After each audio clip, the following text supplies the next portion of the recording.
good evening, and welcome back to another stream of AC Unity, the Dead Kings DLC. And yeah, tonight we're gonna work on potentially finishing the DLC.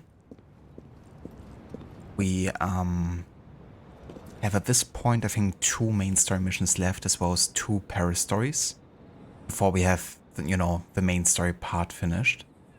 And yeah, then afterwards we still have the heist and co-op mission, but they actually take place about 2 to 3 months after the main story of this DLC actually takes place. So it's gonna be more like post main story content, that one. And yeah, at that point we're already diving into the post story content, filling in the years between 94 and 1822 actually. And yeah, that's gonna be still quite a few Paris stories left at that point. Primarily the Napoleon related stuff. And then also the Psychic Woman. And yeah, also the final co-op mission of the game. The one where we have to protect Napoleon. So definitely more Napoleon-centric going forward, but it makes sense, considering the position of power that he will, you know, acquire very soon. But yeah, so that's the plan for tonight. We're gonna continue here with more of the Dead Kings DLC. Hello there, Dr. Darling, welcome in. Me lord. We're out of wood. And we're out of food, sire. How's it going, Dr. Darling? Welcome in. And that's good, dude. That's, you know, changing the compatibility mode to Windows 7 fixed the issue at least. But, yeah, at least it's like set up for, you know, whenever you wanna like play the game. But yeah, I don't think it's running too well with like modern hardware and OS.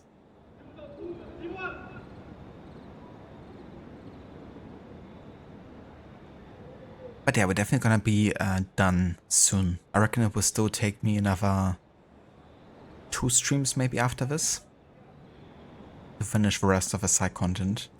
But yeah, we're gonna be very soon done with this.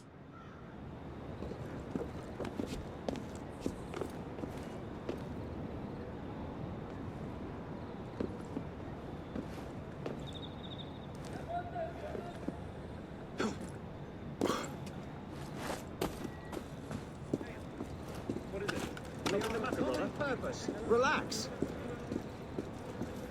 You are well, citizen? Citizens. Citizen?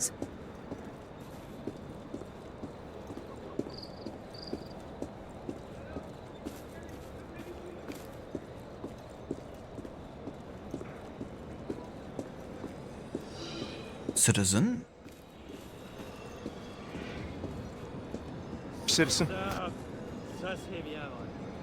Citizens!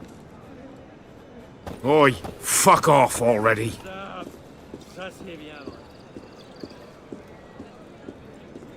Just gonna go around and inside of the citizens. Hey, you think they shoved a long pike up your arse? Oi, fuck off already. Slubberdagullion! Citizen. What the hell is wrong with you? I'm really asking.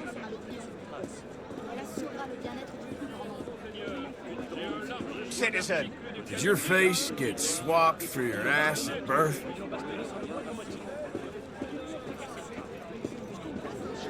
Citizens. Come out and fight, bitch. Did you ever really believe in the creed? Or were you a Templar-loving traitor from the start? Ah no, I don't think these guys actually know anything about the Creed or the Templars.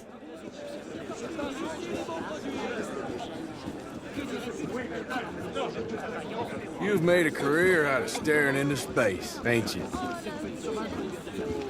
This'll be the end of you.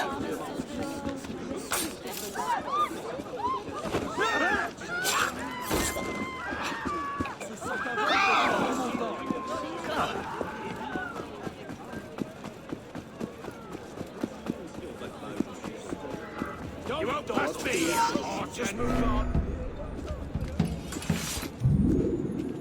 You've been warned.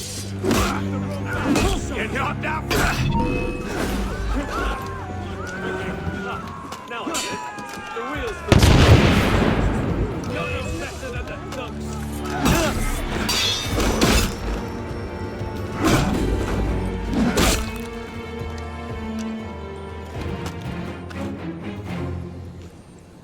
Now that I think about it, I should really play like a Evo Arno at some point. Just go around and insult everybody and cause absolute mayhem.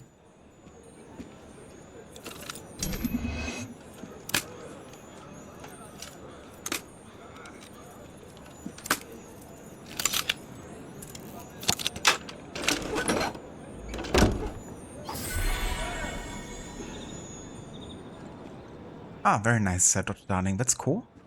Yeah, hopefully gonna get it to work. Would be nice if it did on the emulator. Would you be doing like another full playthrough of a game, or would you kind of like be using a save file that has finished the main story or something? Il n'y a personne qui me paie pour rester ici. Hello there, Arthur. Welcome in, dude. Yeah, a bit of a late evening stream here. Gonna work on finishing the DLC for Unity. How are you doing, Arthur? Arno did not kill citizens. He didn't? I'm not so sure about that.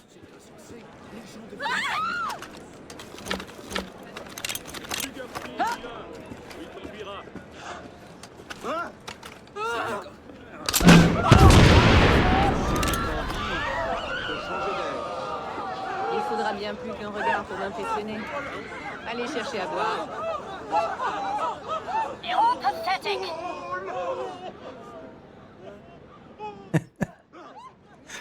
That's really funny, having the citizens react to the explosion. Hello there, Doppeldoor. Welcome in, dude. How are you today? I'll slow your flight!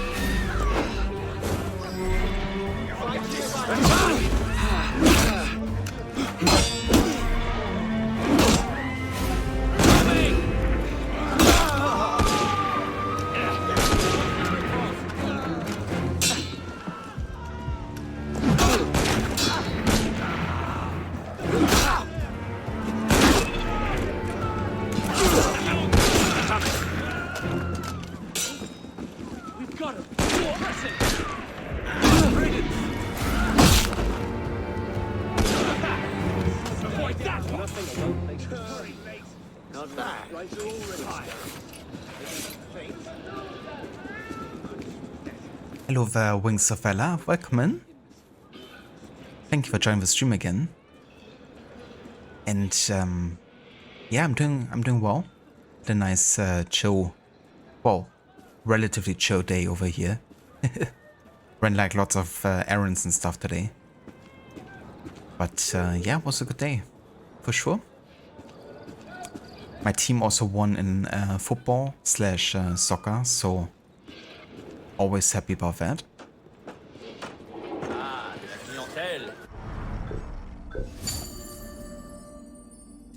How are you doing today?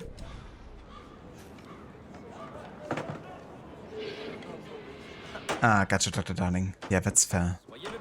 I guess unless you wanna like download a save file, I guess.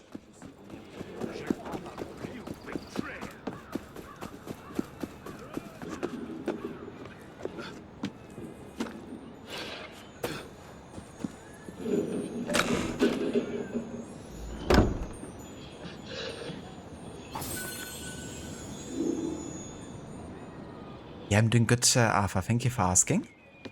We did finish the main story in the last stream of this, but there's still gonna be more content because some of the side missions take place after the main story and after the DLC. So I reckon it will still take me another 1 or 2 streams after this stream today to get everything done. But yeah, the main story is all finished now. Just working on the DSC main story at the moment.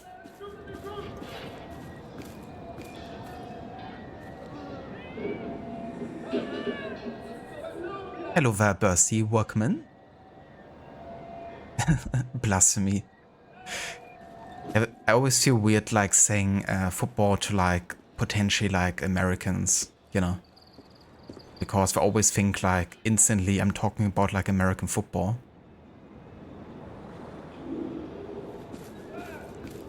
So it saves me the explanation phase of a discussion, I guess. Which is why I often say like football / soccer. So everyone knows what I mean.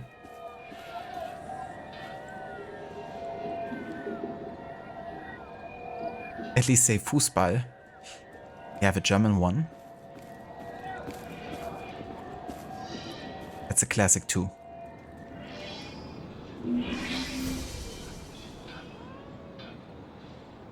I've seen more revolutions towering over field and marshes than crosses of God, inanimate as the breezes.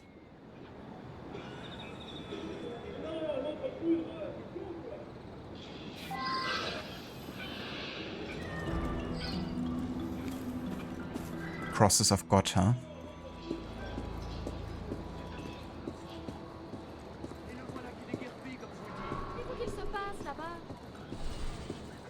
Do they? Do Americans hate unity? I wasn't aware of it.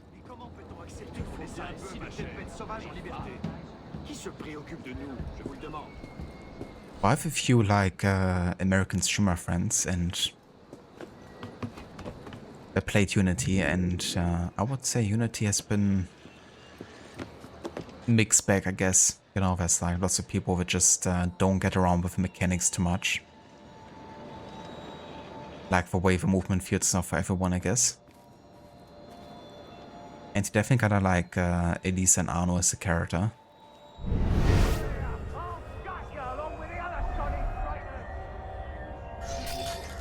But yeah, I agree, like Unity is pretty amazing when it comes to the recreation of Paris as a city. And especially, you know, at this specific time. Just how much chaos and how many riots and, you know, the crowds of people in the streets.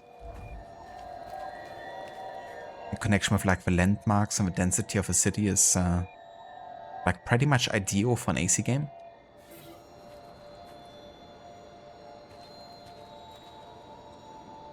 Reflection of grandeur, stable when it moves, with a shape so pure, his son went to slumber.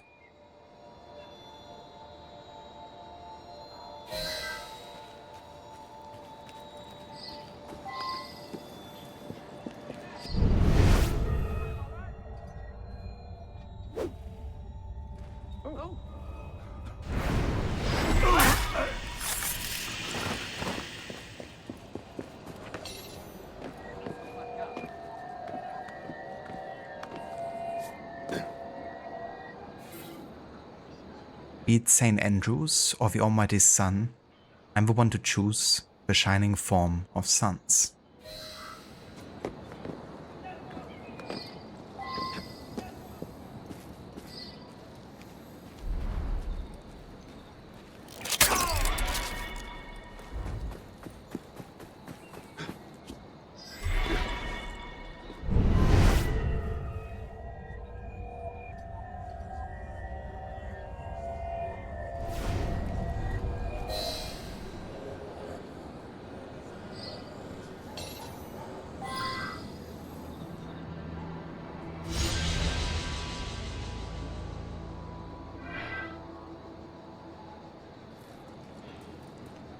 It's definitely nice when you have, you know, dynamic, interactive things like that between the character and the game world.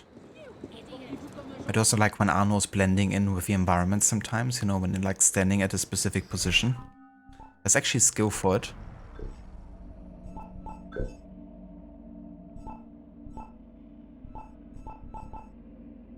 Oh yeah, the environmental blending. Of course, the classic is just sitting on a bench, but there's also like a lot of other, you know, animations like helping on a cart that's being like repaired or something.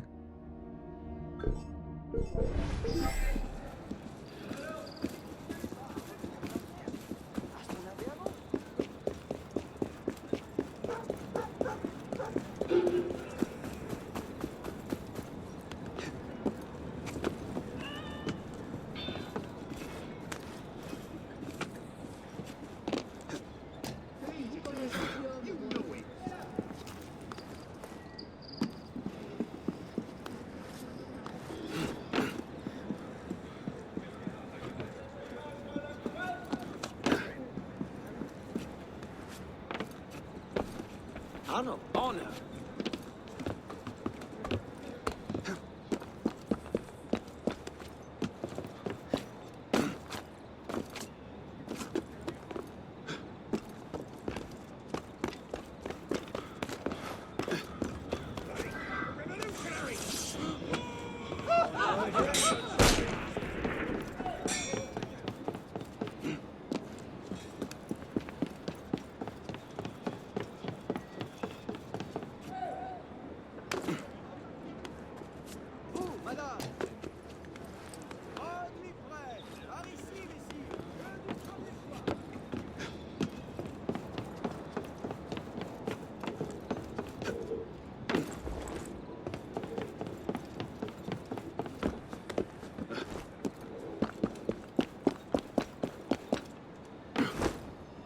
You are well, citizen? Raising the dead. Follow the map on the plates.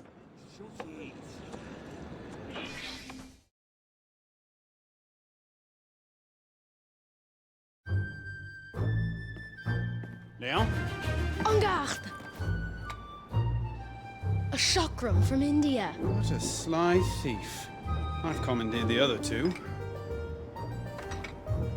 So, what happens now? I don't know, you tell me. A little light in the darkness. Go away! Busy! Wait. Look, It's a map of the caverns! I'll find out where it leads. You stay here. Merde, Leon!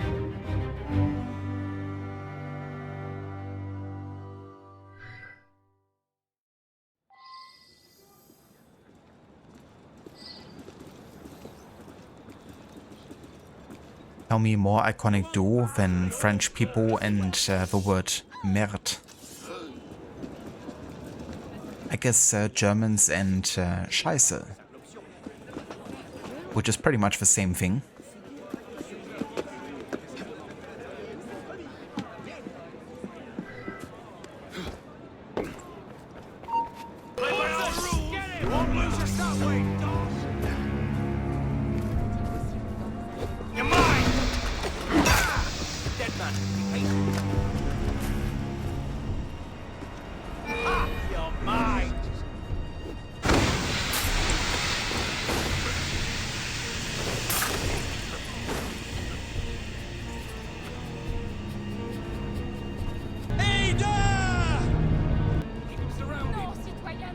Wait, Ada's also here? Son of a... I hope she's on my side.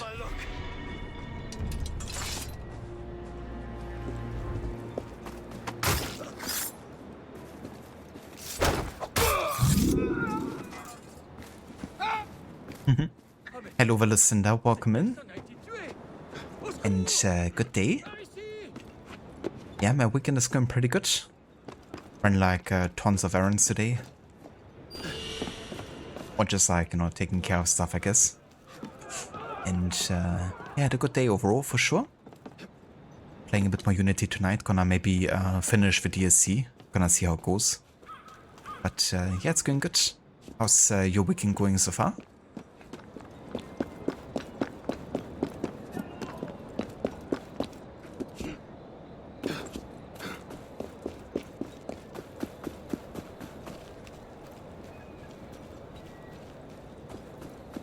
Just get within my reach, you shit!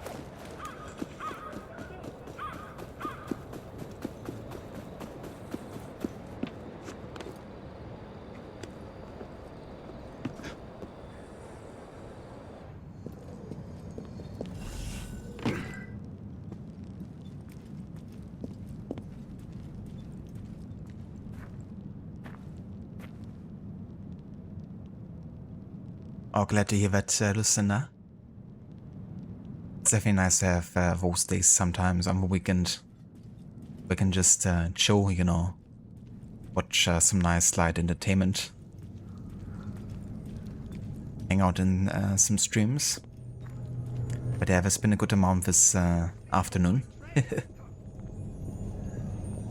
Stop where you are!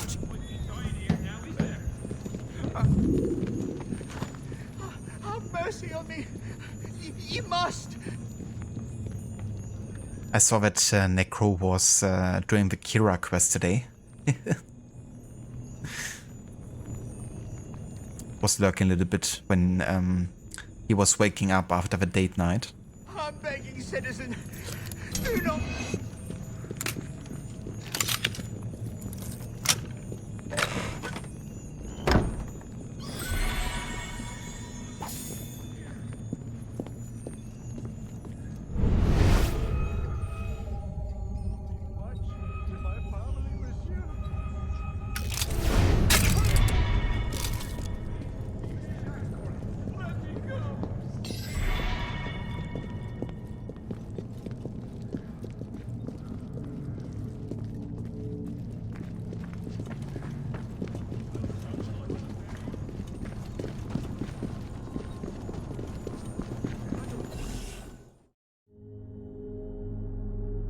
Are you, or are you not, an expert lockpick?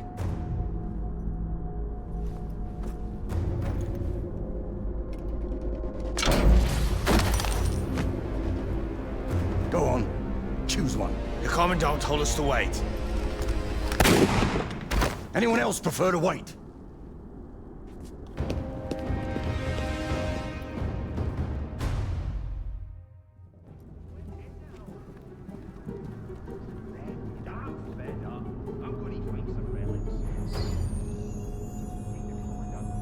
Right, another stove objective here. Most of the missions in this DLC are definitely like completely stealthy. Unless the game tells you otherwise with the objectives.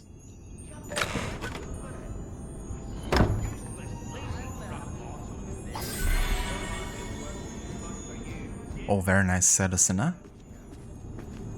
I hope Necro's been enjoying the game so far. But between Chilla playing the game and Necro, I definitely also felt the urge to revisit Witcher 3. It is such a good game.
I hate Twitch Mobile so much sometimes it doesn't let you autocomplete names. That's really weird. I thought that would be more like a kind of like device-based function. Whether or not you can autocomplete stuff like that. But yeah, that's certainly annoying.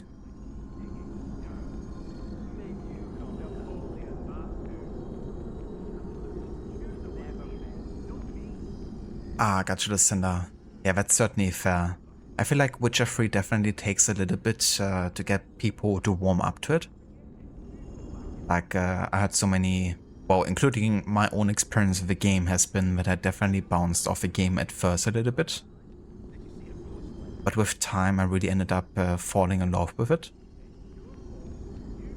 But I think you definitely have to overcome a certain threshold before the game really clicks sometimes.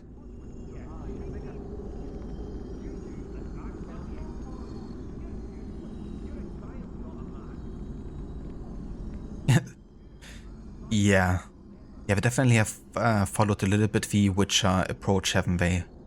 The newish AC games. The way the map is kind of like structured with, you know, question marks. I don't even mind question marks, it's just they have to make them, you know, somewhat meaningful content. Not just busy work.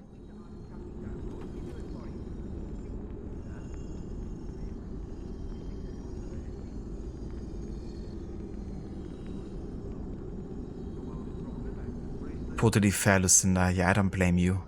It's definitely one of the reasons why I'm also holding myself back from starting yet another playthrough, because I already played the game quite a bit, like also on stream. It's like one of my most streamed games in like total play hours, I think. And yeah, it's like definitely time investment, even though, you know, I love the game. But definitely have to consider, you know, how much time you want to like spend on certain projects. At this point, I think I'd rather spend that amount of time on a game I haven't played yet.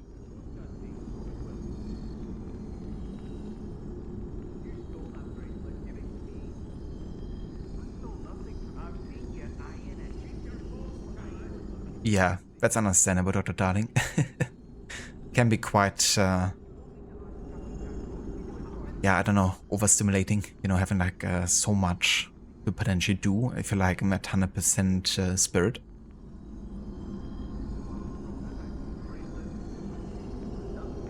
Yeah, exactly, Lucinda.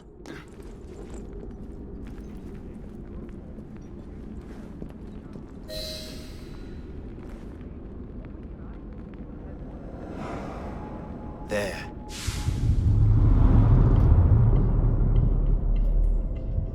Oh, damn, so you haven't played the game since it came out pretty much?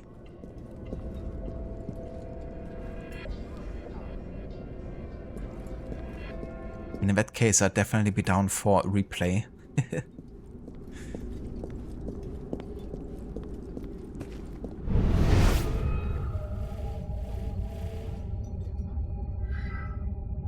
But yeah, I mean, you know, if you played like so much of the new AC games, then it's definitely understandable that you wouldn't want to play a game that's having a similar approach.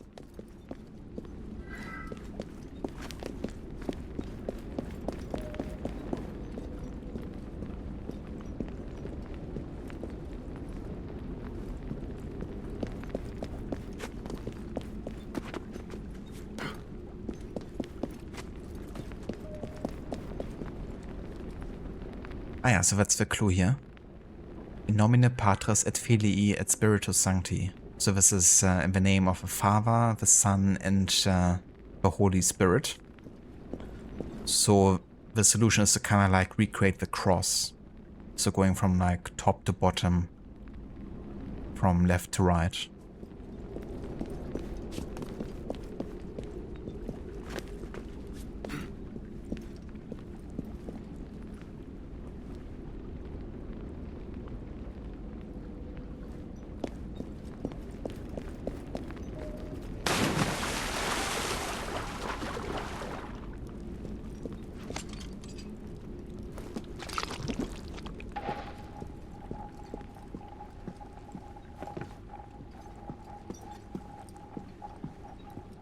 Added on GOG. Yeah, that's why I'm also having The Witcher.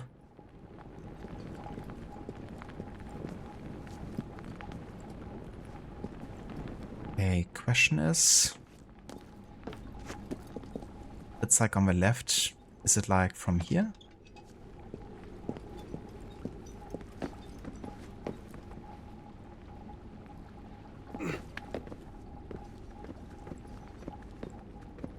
Or from this one?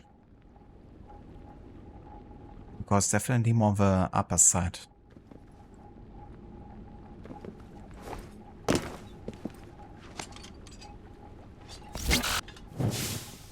Okay, that was too far up.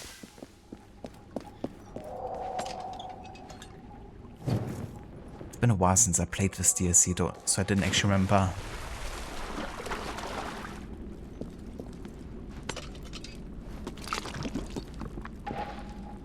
This year, you think you will probably start dipping into some game challenges? Ooh. You have like any particular game slash challenges in mind? But yeah, that's always exciting. Like having unique ways of playing for games.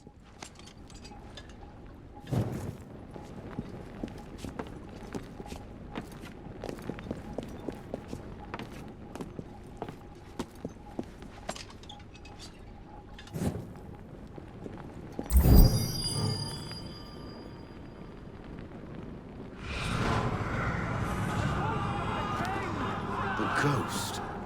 What sort of device is this? Like the map on the plates, it is made out of light.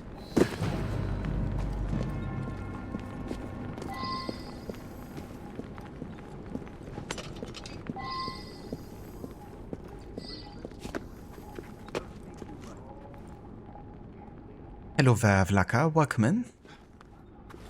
Pretty darn cool DLC you felt. Not many AC DLC were well made, generally speaking.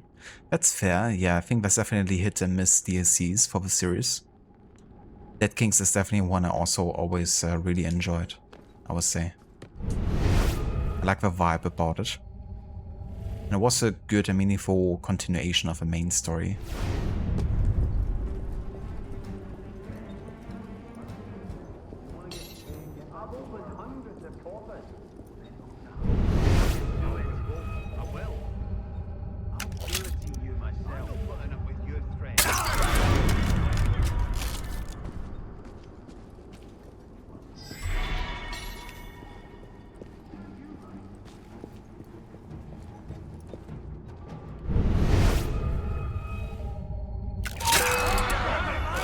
What the fuck? How did they like insta-spot me? That was weird. They were like ultra aware of the situation.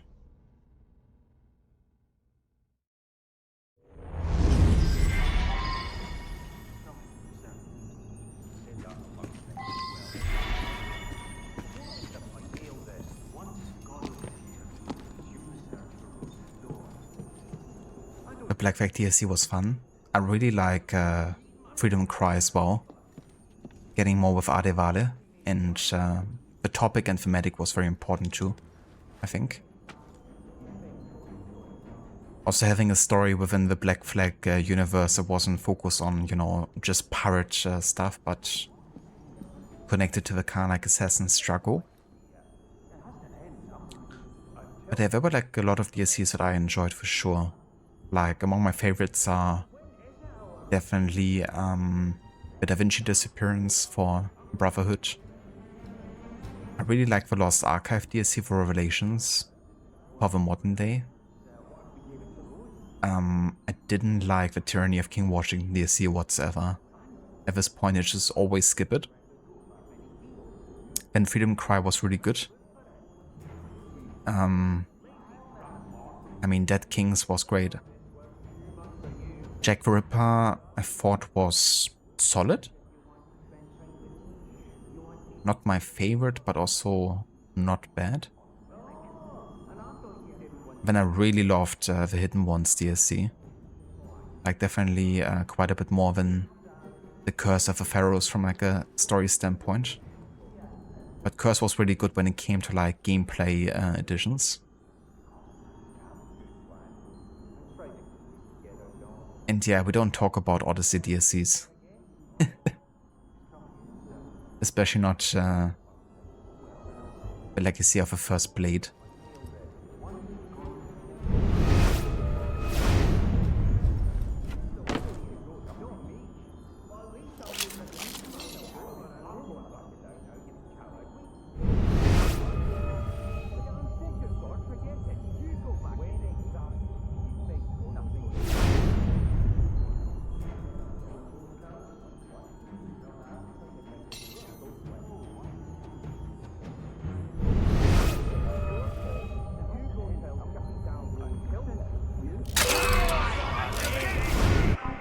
Yeah, I don't know what it is.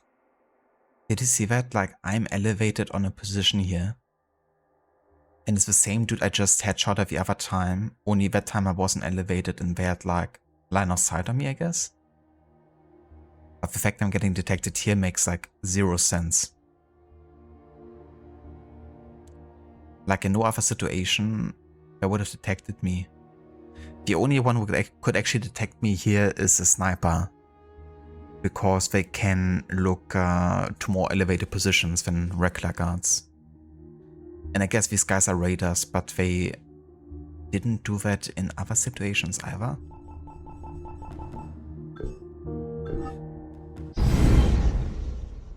But yeah, it might be a mission specific thing.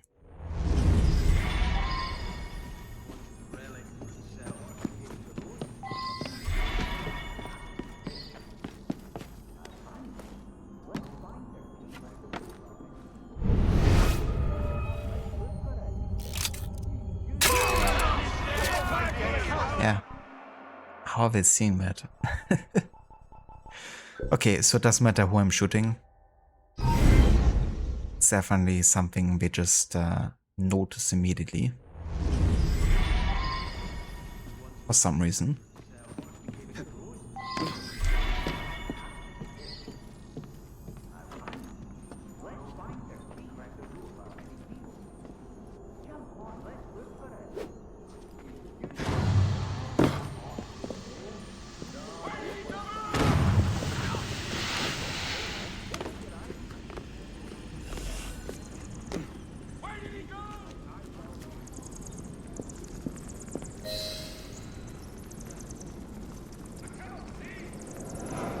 You were so burned out when you did the hidden ones, you had a hard time enjoying it.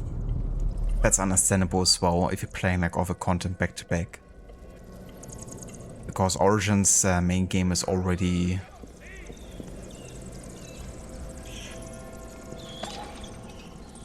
you know, quite long and heavy in content.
Yeah, this puzzle to this day, I haven't fully understood.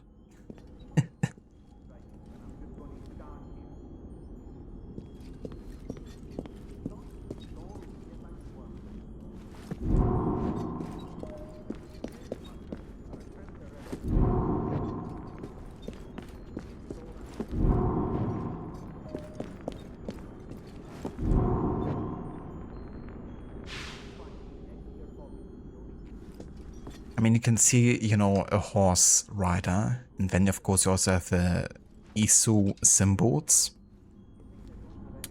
My initial thought was, okay, we're kind of like going from like one symbol to the next, like a way they're kind of connecting. So, you know, this symbol looks like a starting one. And I think over here would have been the continuation. Oh, not really.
Hello there, Maxi. Welcome in, dude.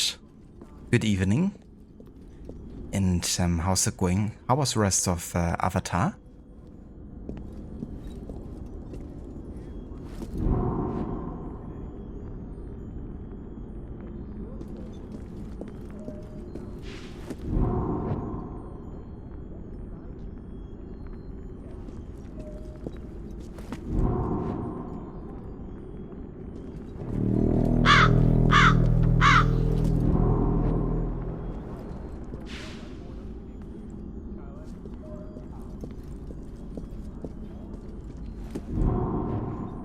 Hello there, Assertive. Welcome in, dude. Thank you so much for the raid. And welcome in, raiders. How are you doing? And how was the stream?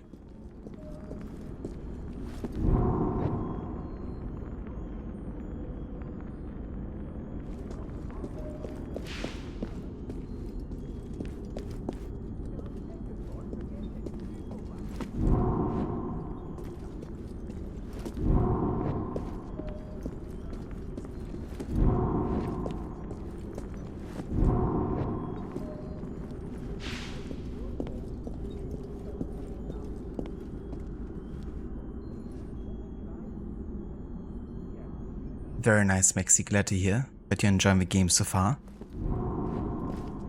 And I have to say, it looks actually quite decent. I really like that companion animal that you have.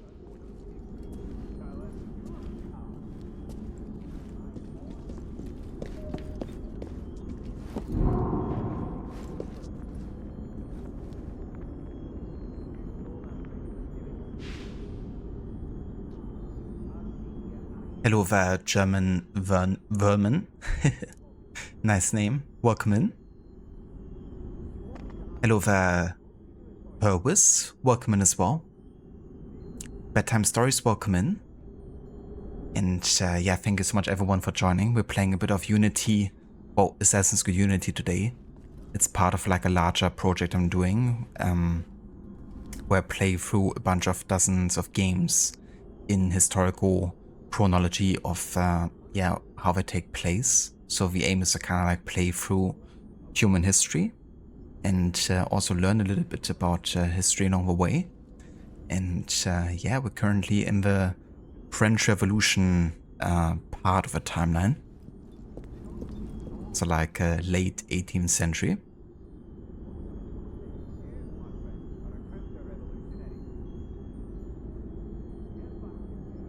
Hope you had a good time with Repo.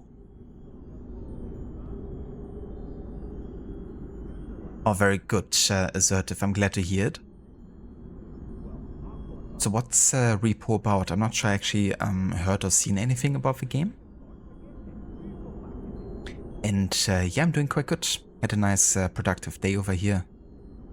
Took care of like tons of errands and stuff. And yeah, now I'm just relaxing a little bit with some Unity, playing the DLC at the moment. Getting kind of like stuck up on this puzzle here.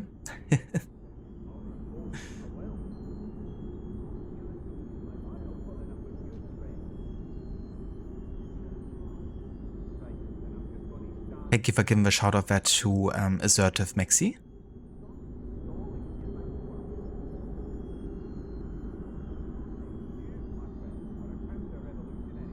Yeah, that's fair, Dr. Darling.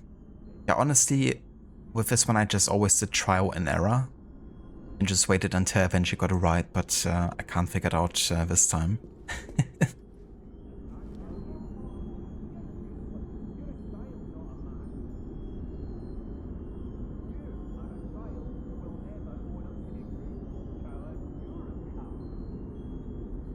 So Repo is like a horror game where you spawn into maps with different rooms where you have to find valuable items to sell.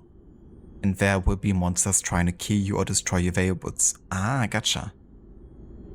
So a bit of like resource management and trying not to get, you know, caught. That doesn't sound too bad actually.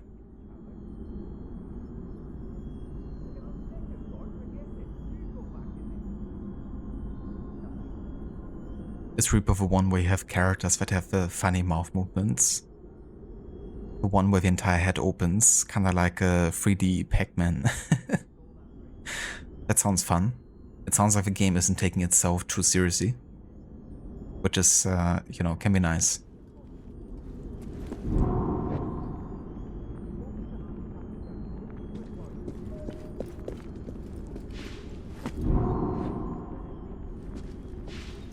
Okay, so definitely can't start with this one.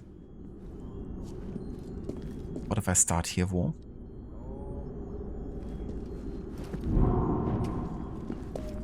Then go over there.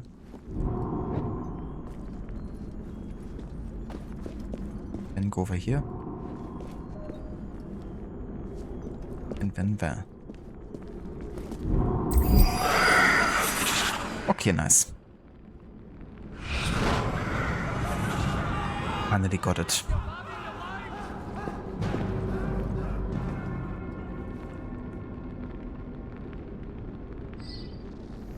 And then in between the levels you get into the shop where you can buy upgrades, weapons, etc.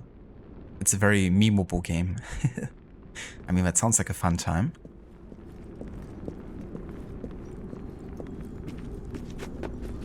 But yeah, sounds like a great game to, you know, stream as well. Lots of entertaining moments.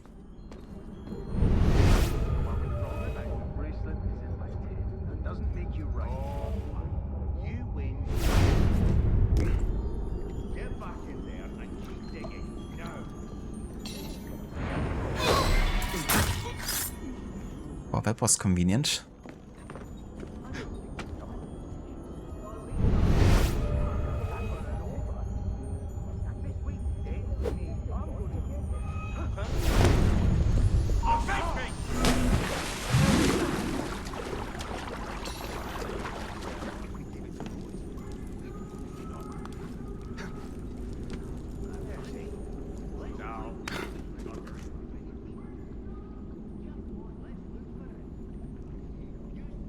Where they are hiding from an enemy and someone's dog barks and gets him killed.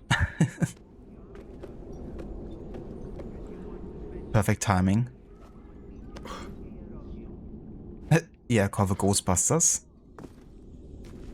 Maybe they can deal with whatever Arno's unleashing here. And yeah, no worries whatsoever, Zerta. Thank you again for the raid and the lurk. I hope you have a good rest of the evening. And yeah, definitely hope you enjoy the unwinding.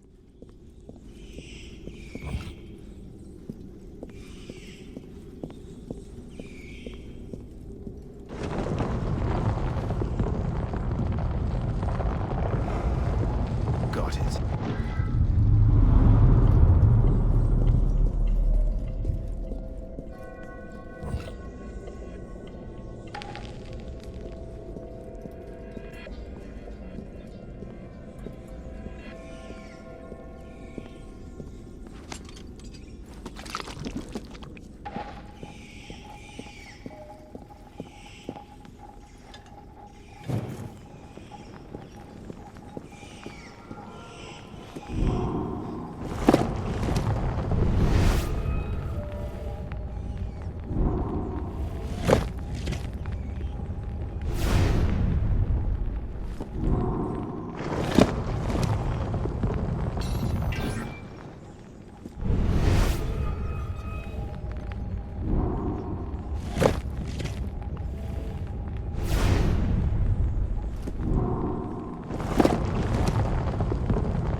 There, the lock.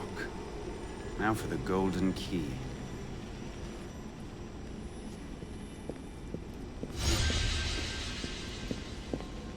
Oh yeah? That completes Raising the Dead. Didn't get into conflict and we got the air assassination done.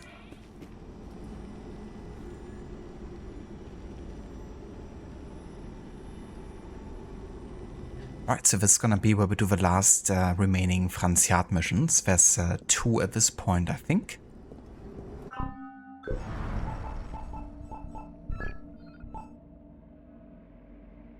And we're gonna start with the Eyes of the King. The secret cult operates underground, worshipping the man in the Iron Mask, hoping for his return. Knock knock. Who's there? Hello Varrod, welcome in dude. And good morning to you. How's it going? I hope you're having a good day so far.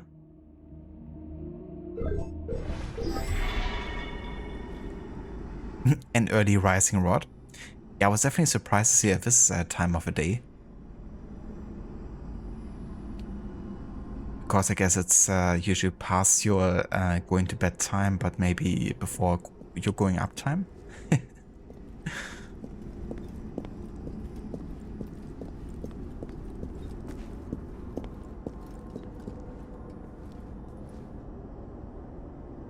Doing good. It's not too hot yet, so taking advantage of the cooler time. I definitely don't blame you whatsoever. Because I can only imagine how hot it must be sometimes at the moment. But definitely good to take advantage of that.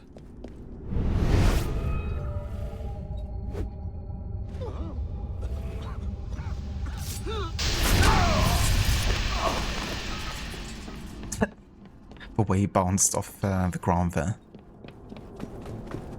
Classic.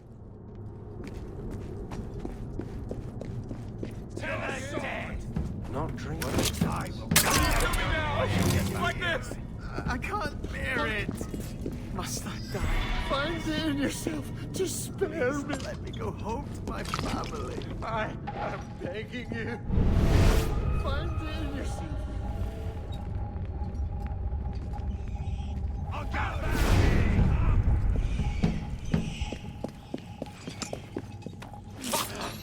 Look to your heart. Spare me. I like how the other dude is completely unfazed by his leader dying or by his mate, you know, panicking. Please. You're so good. I'm nothing. I'm not even... I'm less than nothing. A special specimen. He looks straight at me and he doesn't even mind.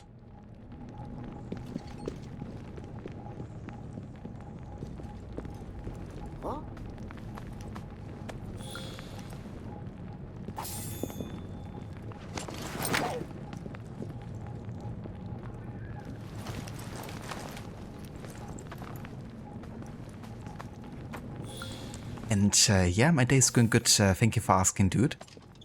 Was pretty productive. Did do like lots of errands and just taking care of things. And yeah,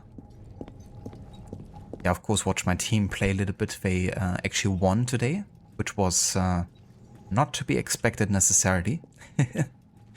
So definitely glad about that. And yeah, just chilling this evening with some more Unity. Gonna maybe finish the DSC, depending how it goes.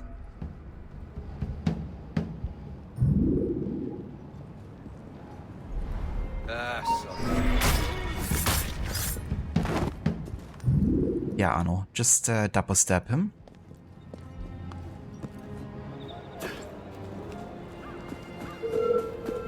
Come here! I'll mash you like an old potato!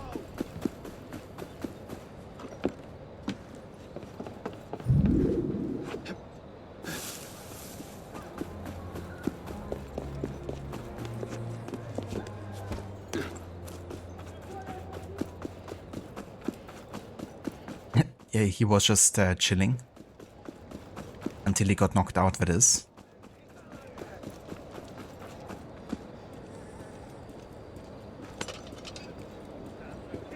Come over here, I'll kill you! Yeah, for sure. It's good to take care of those things. You can, you know, chill with a good conscience.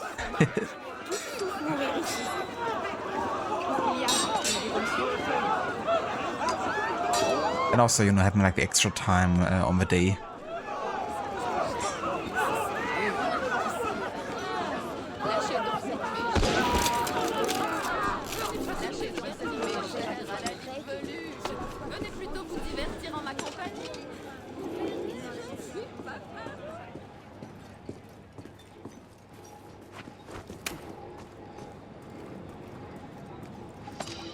Domine salvum fac regem et exaudi nos indiqua invoca verimus te. Gloria Patri et Filio et Spiritui Sancto.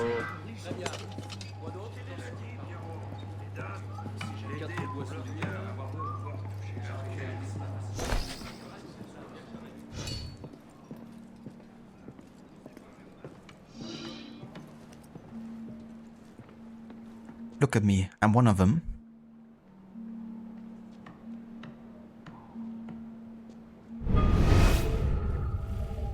I wanna see if there's any dialogue with him, so...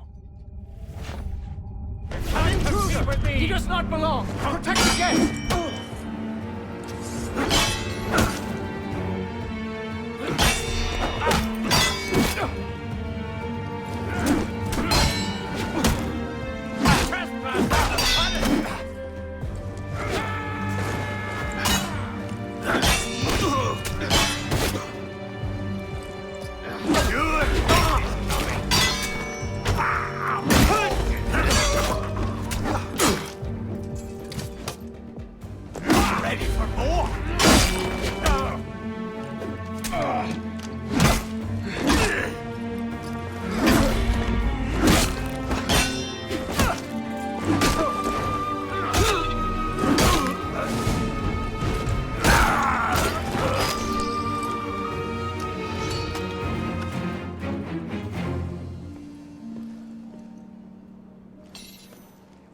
That's very true, yeah. Time definitely goes by quickly. Especially if you also have to like do a lot of stuff during the day.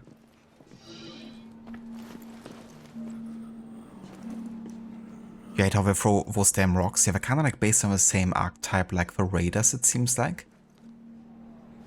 That's definitely annoying because it interrupts kind of like combat mechanics you might be doing. Not exactly fair play, is it?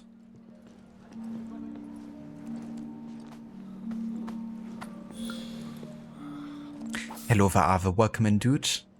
And thank you. I'm having a nice weekend over here. How are you doing?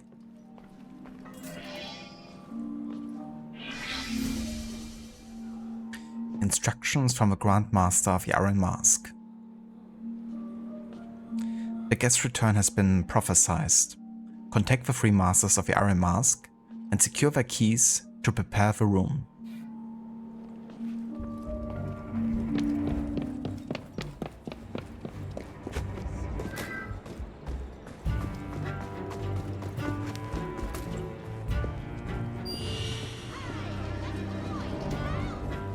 That's true, I wouldn't mind actually being able to throw rocks.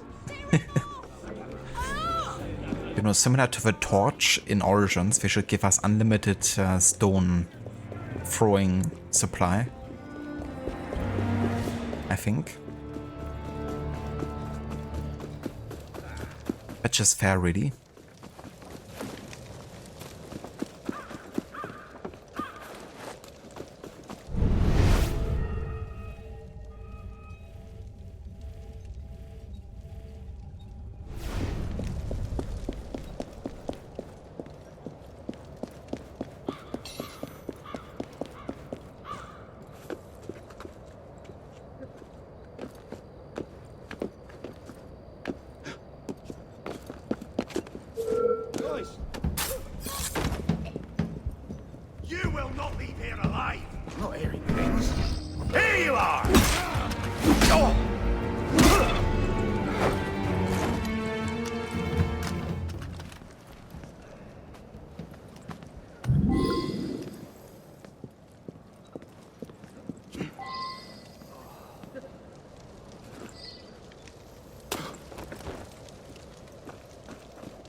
The heck, Ave?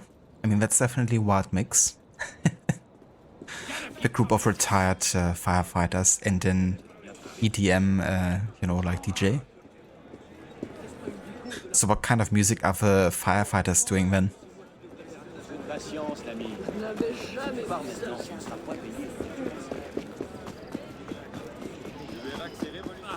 Come on, bring it!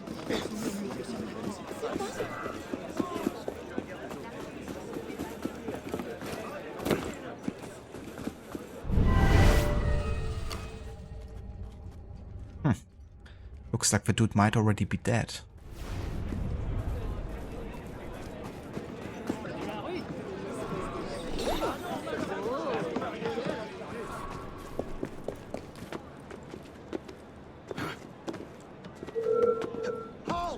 officer! Damn it! They got map. No one gets through here!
Causing all the smoke.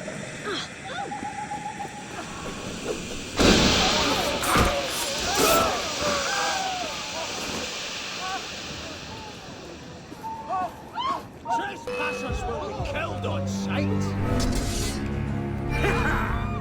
Done! You can't escape! Horson! You won't lose me! There! Got ya!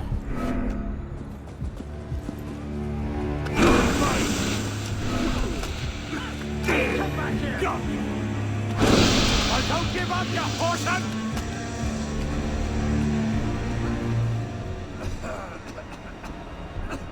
Vanish to the bloody mischief.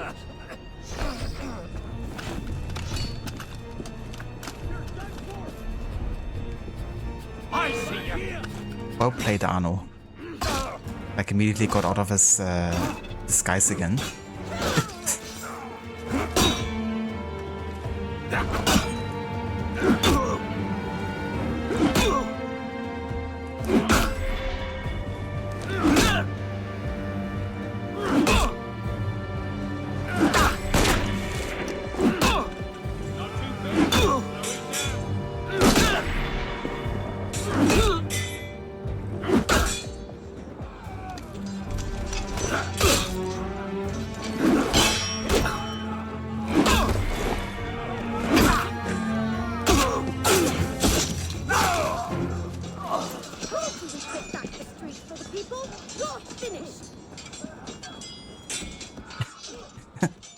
That animation, Arno. Red-headed friend of yours I cut last week.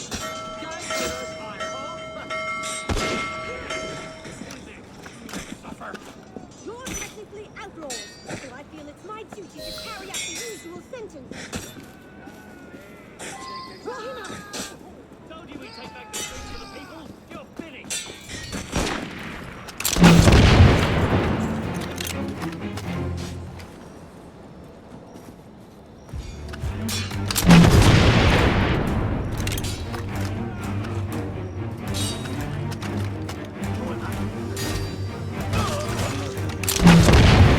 This is my...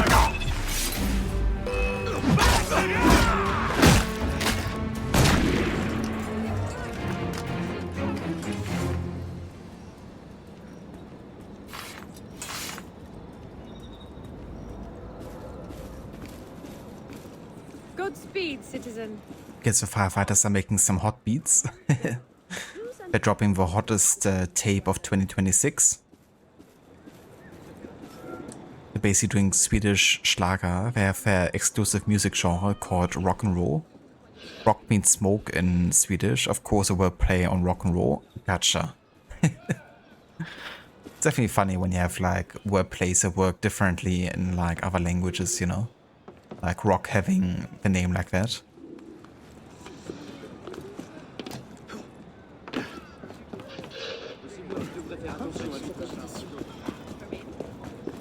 So I was just thinking about rock in German, like what it means here. And in German it would mean skirt. Like the clothing item. Thief! Help! I've been robbed! Someone stop him! Where's he gone? Very smart NPCs, very smart indeed.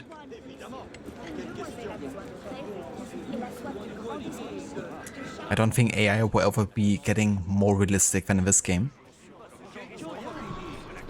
He wasn't feeling the look and style, it seems. He was like, fuck that.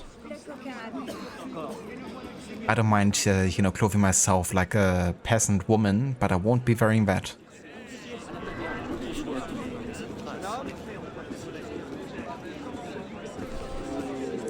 By limits, you know?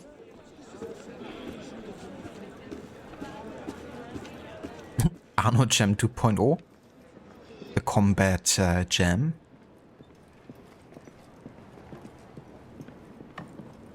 The skirt and roll. Yeah, pretty much. And roll and rollen is also the same in German and English, so that fits.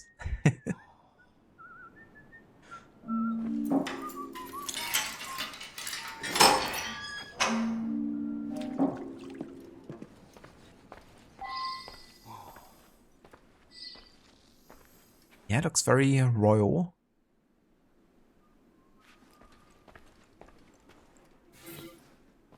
The Memoirs of Louis XIV. Ah yeah, so this is just in French. I have no idea what it means.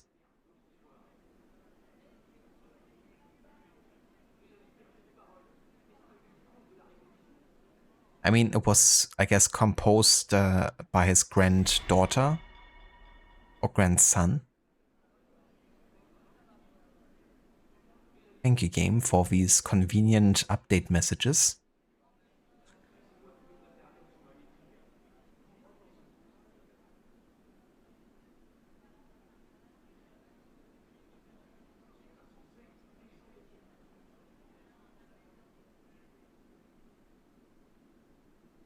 Yeah, I don't have any idea what it means.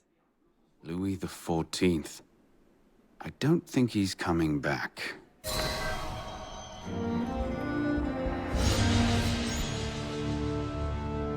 Of the best outfit in the game. The Iron Mask.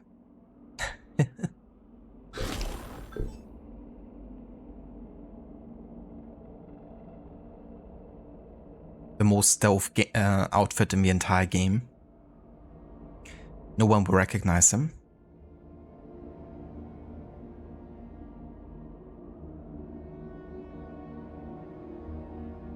The word rock in Swedish means cold, so pretty similar to German. That's true.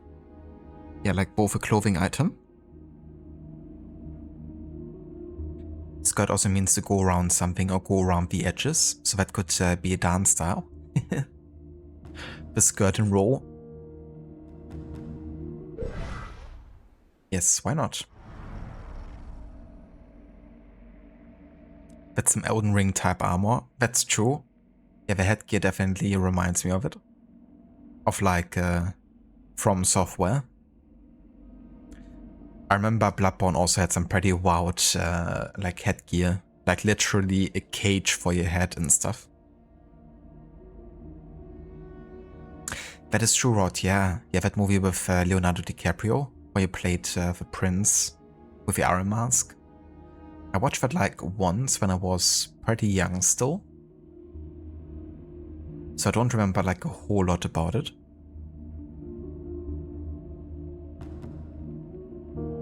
Hello the Dex, welcome in, dude. Howdy, howdy. And how are you today?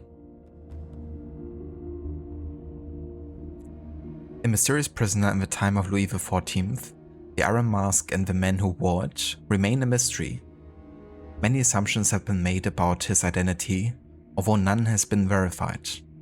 Among the most likely, he could be the illegitimate son of King Louis XIV. While much research has been done, the mask itself has never been found.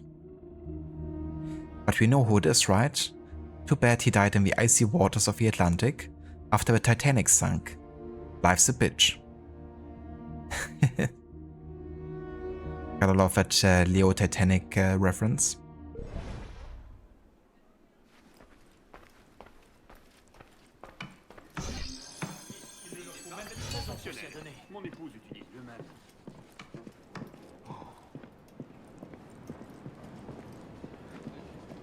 Glad to hear, Dex.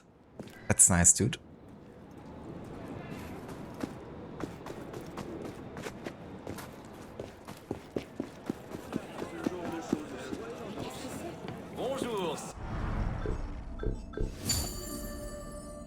Yeah, we actually have enough to buy a really good guillotine gun here, I think.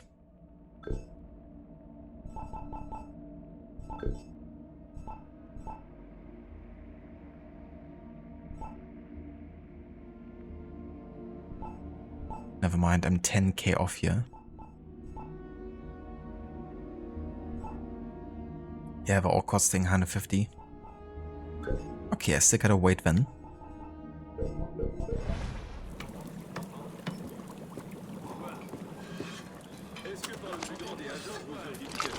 Ah, de la clientèle.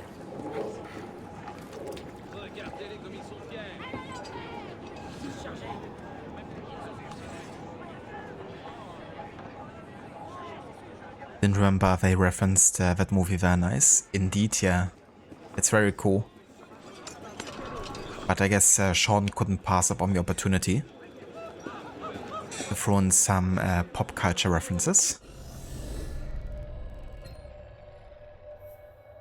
Alright, it's time for the final story of Franz Yard.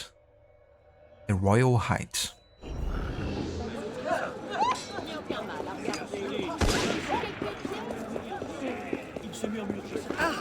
Wait, the Titanic sunk? Spoilers! Haven't seen that movie yet. Nor have you ever heard about the historical event.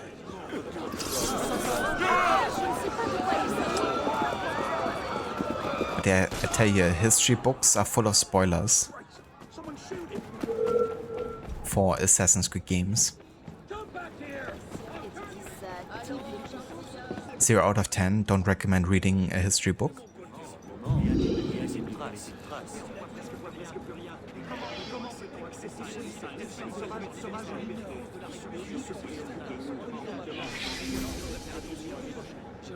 A treaty on tanning skin.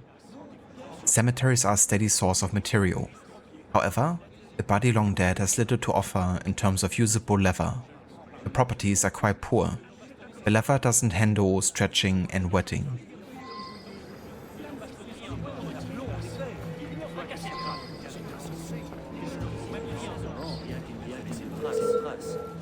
Why the rush? I'd love to kick the shit out of your bony arse. Don't bloody move!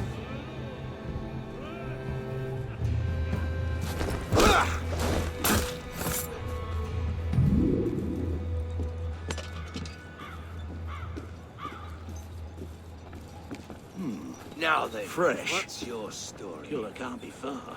Here's what killed you.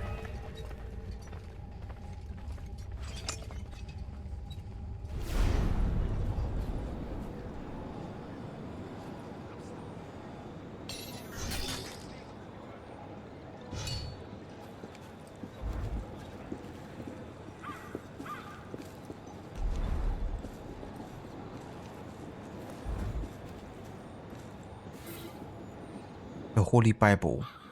Who also eat the flesh of my people and flavor skin from off them. Great. Couldn't finish that.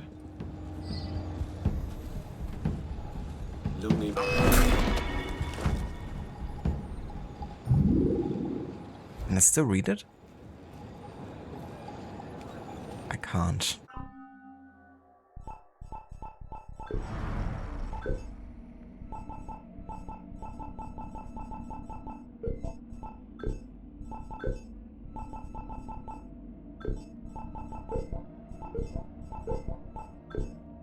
Yeah, I guess there's nothing to read up here again, now that I've missed the opportunity. Never mind.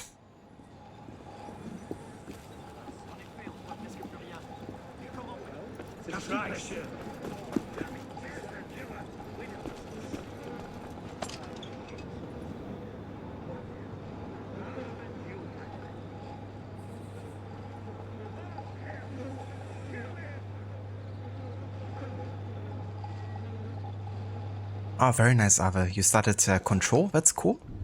Definitely hope you have a good time with it. And yeah, it's probably gonna stay that way for a little bit. The game is definitely quite ambiguous. But yeah, I think that's what makes inquiring about the open, well, not open world, but you know, reading up on documents and stuff. You know, and getting like more answers and questions, I guess, about what's happening. Can be quite nice, but yeah, I hope you enjoy it. Thank you for the lurk.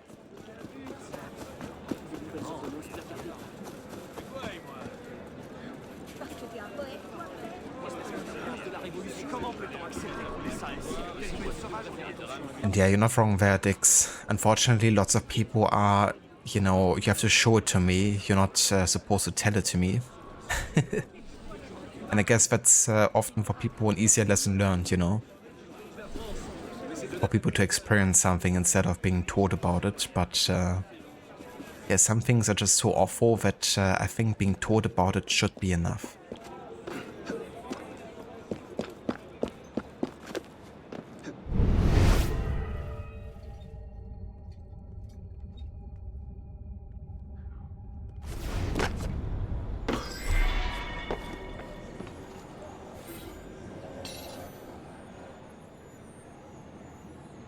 The 14th of Brumaire, 1793. Finally discovered the binding for this journal. I shall only be fit that the skin of the Sun King, black from aging, would serve as the cover of my greatest chef d'oeuvre. 15th of Brumaire, 1793. I received a visit from a commissioner of Deputy Saint Just. He seems rather interested in my line of work. He didn't seem to be comfortable eating in a tavern with me. Red meat, he said. Spineless Parisian. Fancy coat. It is warm to the touch. This book is bound in human skin. I must find the tenor before more die. Hello there, Alex. Welcome in, dude. And good day.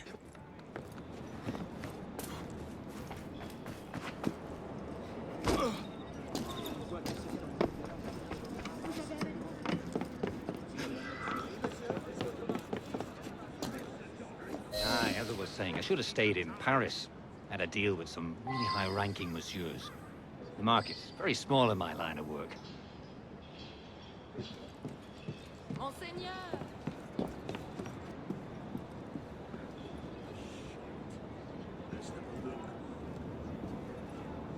I didn't see a thing.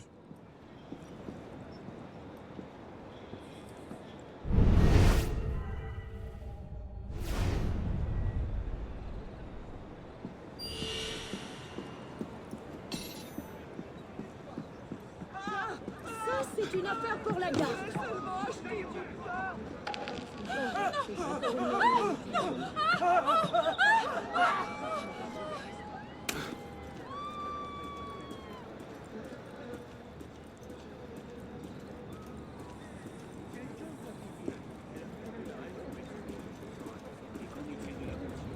The Necronomicon book is bound in human skin as well. And the text is supposed to be inked with blood. Have you found anything? Everything's been claimed. The golden era's past. Right you are. But I heard that you're chasing after other things than gold. I don't know what you mean. Pardon me, but there's a man following us from the tavern. Can you help? Ha! There!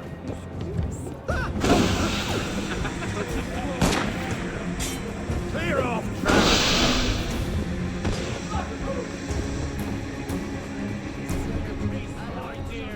Liberty is few and far the only thought you ever had is kill.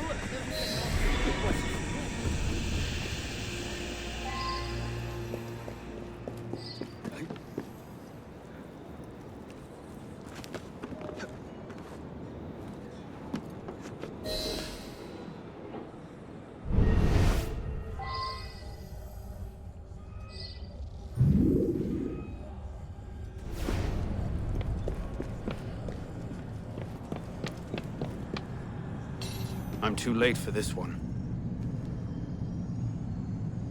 So the text is supposed to be inked with blood, or at least when it was used in the Evil Dead series.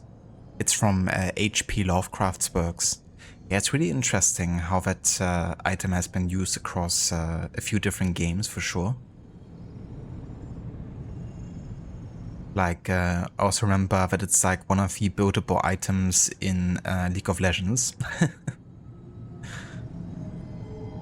And you can kind of like use it to then build like better items out of it or something. Yeah, Jermaine's voice actor, what a legend. He's been in like so many of the AC games.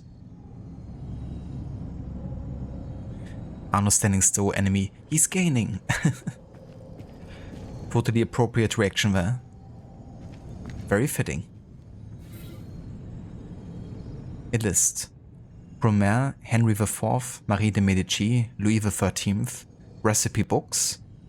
Nivose, king harder to find, some radar substituted, a Bible. The client will be delighted. Must visit Paris once again. Pluviose, I shall change rooms. Raiders led by a fancy officer have invaded my territory. Some of them will make fine covers. The others will serve to deter intruders.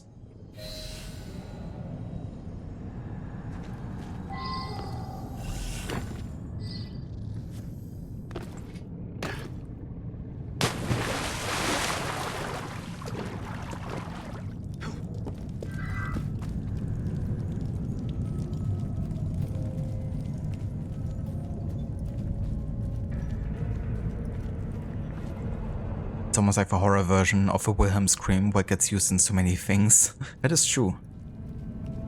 Yeah, I guess it really gets like a certain standing in like pop culture in a way. Like such an iconic, you know, thing.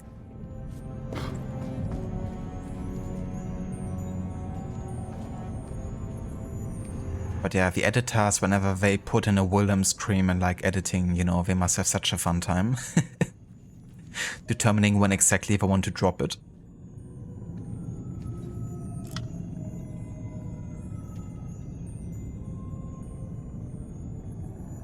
Rat! I'll skin you alive! A duel, monsieur! Someone's... Fill your guts!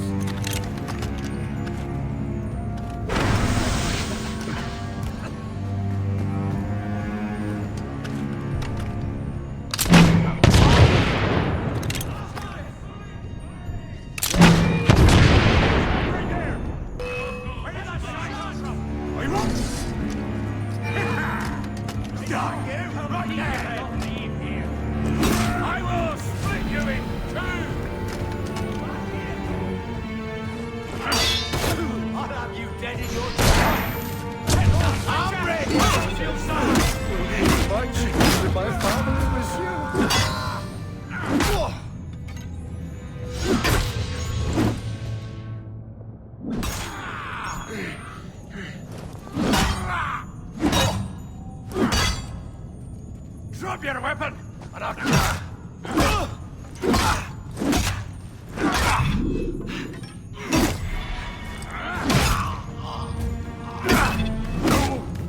Ready to face.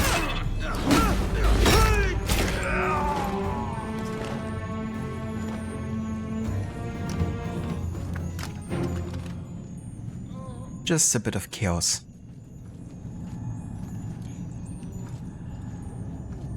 Time for you to sleep. Maybe you will raid Rod. Unlikely, I think, but who knows? I guess it depends when and if Rod streams. But I won't be on for like another, like only for another hour and a half maybe. Probably. So, yeah, probably not.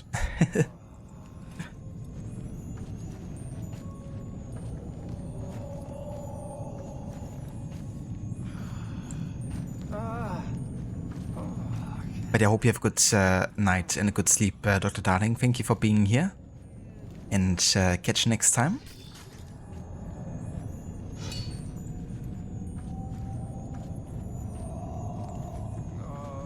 Alrighty. So, that finishes all of the stories of Franz Yard here. At least I think so. Indeed. Which means we can now fully finish the main story of Dead Kings. The 2 multiplayer missions, the co-op and the heist, they actually take place in October and November of this year. Whereas the main story takes place in August. So yeah, that would be like a post main story content here.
Come here! I'll squash you like the bloody maggot you are! Qu'as-tu donc en tête, toi? Oh.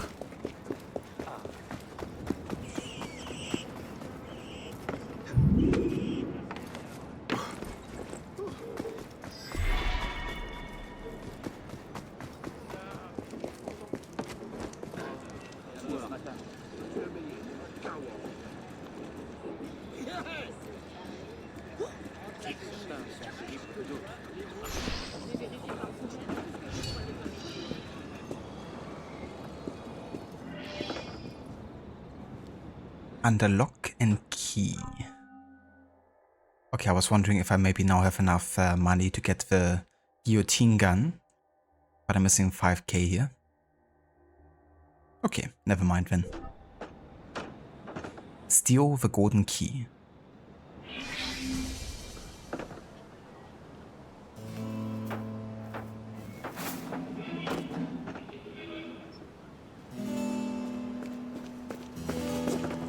Bonjour. What have you been doing? Nothing. Did you find the lock? Yes. Now I need the key. You know the soldier carrying this chest for the little commandant? I just saw him in the market. Merci. And I told you to stay here, remember? Oui, monsieur. I kind of thought I would actually remove the mask for the cutscene. But I guess Leon knows better than to ask questions about Arnaud.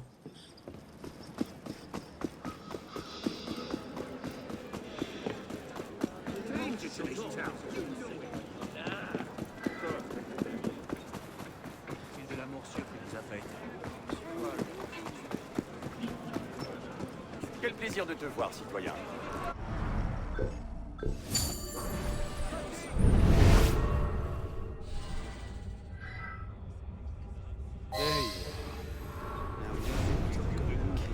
Alert me if you see anything unusual. Yes, sir.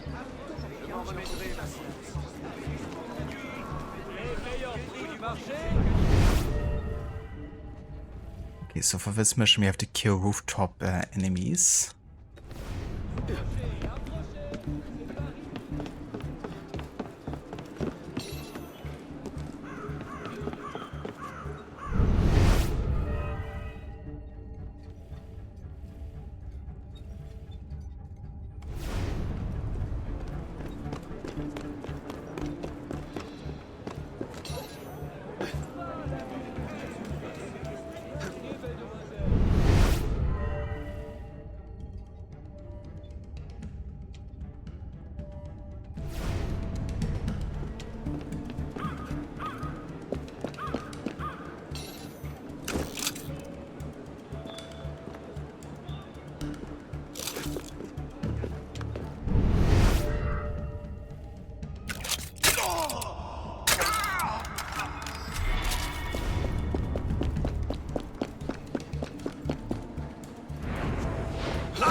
the same.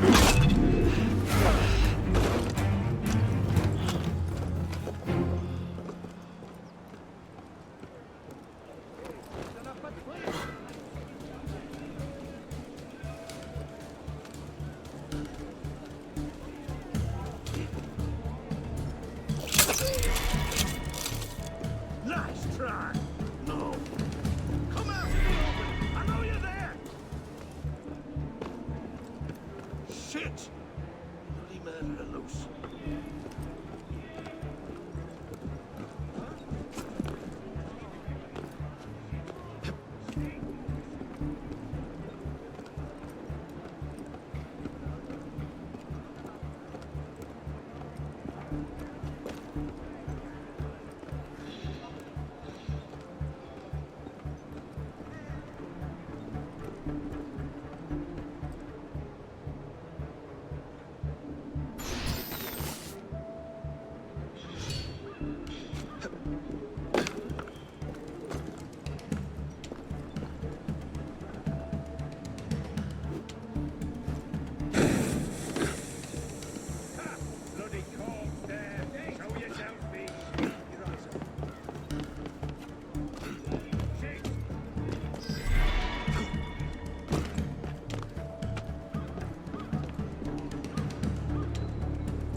Huh.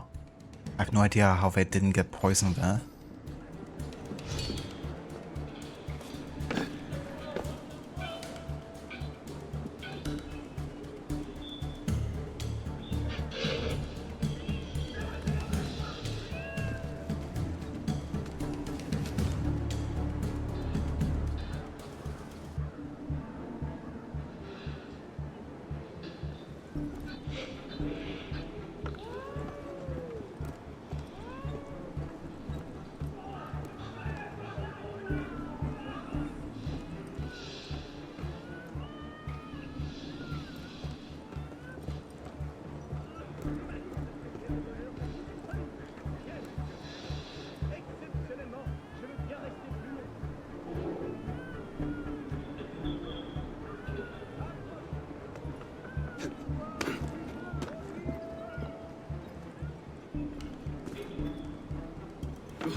What do you have for me this time? Silver.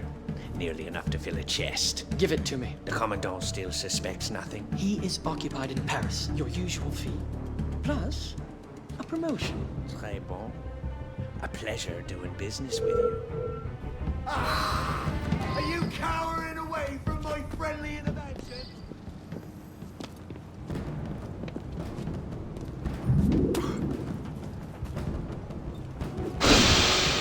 You can't already spare my life!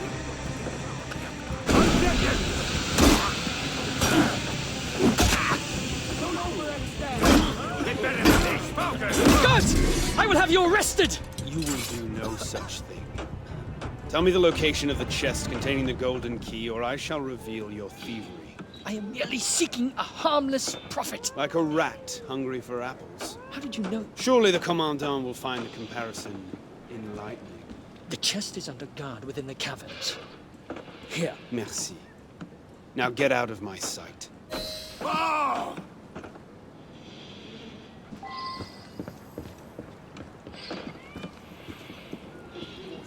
Bienvenue, monsieur. He probably thought he was talking to the ghost of the dead kings right there. It's like, how did you know about this? He's got eyes and ears everywhere.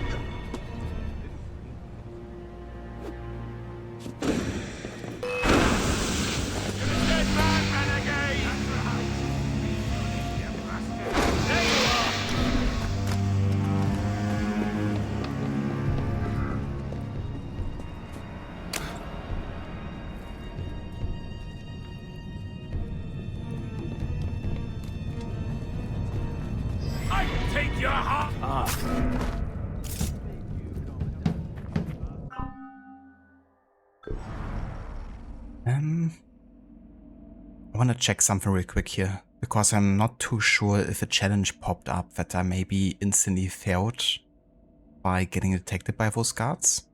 I just want to recheck real quick.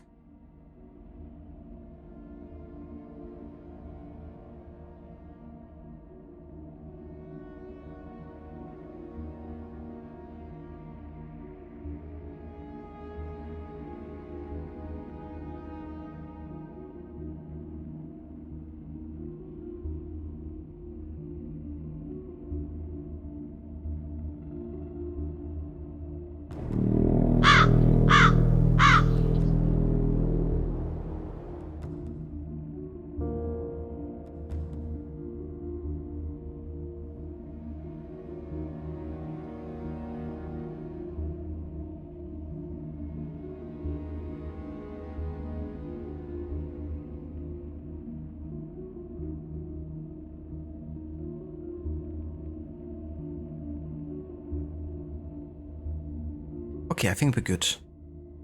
I think we only have to get headshots done, but that objective hasn't popped up yet.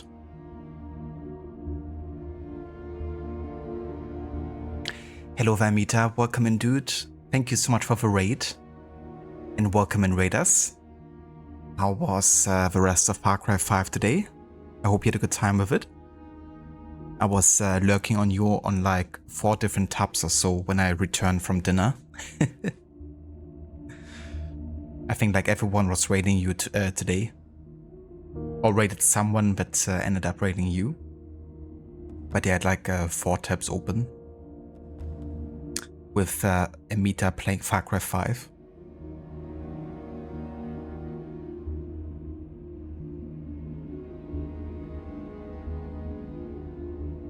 Thank you for giving the shout out there to Amita Rod as well. And yeah, I'm doing quite well. Working on finishing the Dead Kings DLC tonight. We're currently doing the second last mission here. It was fun, but the loading screens are super long. Oh yeah? And do you have a game installed on an SSD drive?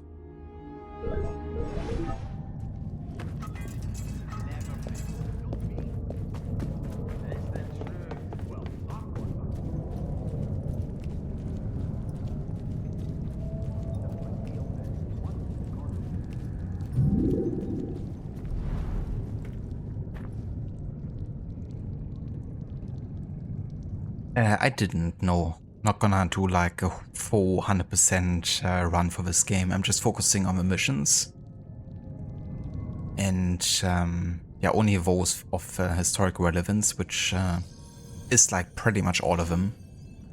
But yeah, I'm not doing like any of the collectibles or like extra stuff like that in this run. But yeah, I'm trying to cover like all of the database, so it's definitely still a pretty in-depth run. But there's still more to the base game as well that we're gonna be doing past this DLC. No! So yeah, when we're done with the Dead Kings DLC, we're still gonna keep on playing Unity for a little bit longer.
Jesus, Amita, yeah, that's definitely a bit extensive.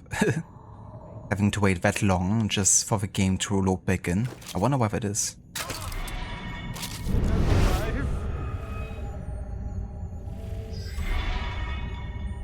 What's ahead?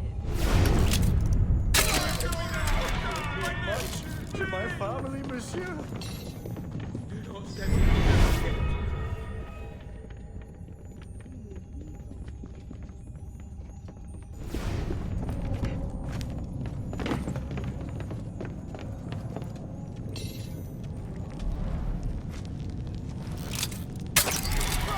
Christ! What do I do? This is in the bugger off omen survive category.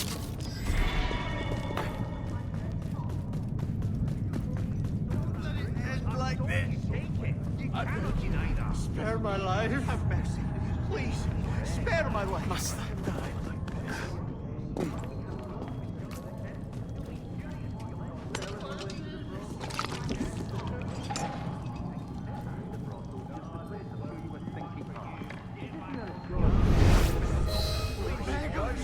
Don't let it end like this.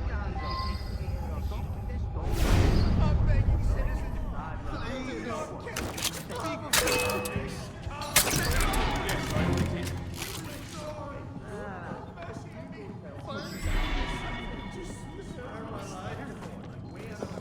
I'm begging, citizen.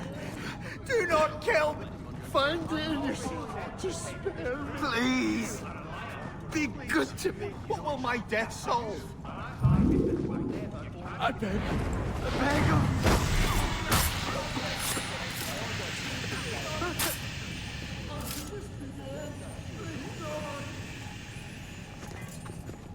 You stole that bracelet. Give it to me. I stole nothing from you. See your eye in it. I'm not a thief. Your pocket and show me. No trust. You want me to have Captain Rose do it for you? You won't do that. Really? You think I don't have it in me? Come here! What did you take? So I was wrong about you. Bracelet is in my tent. That doesn't make you right. You win. You will not be here alive. You will tell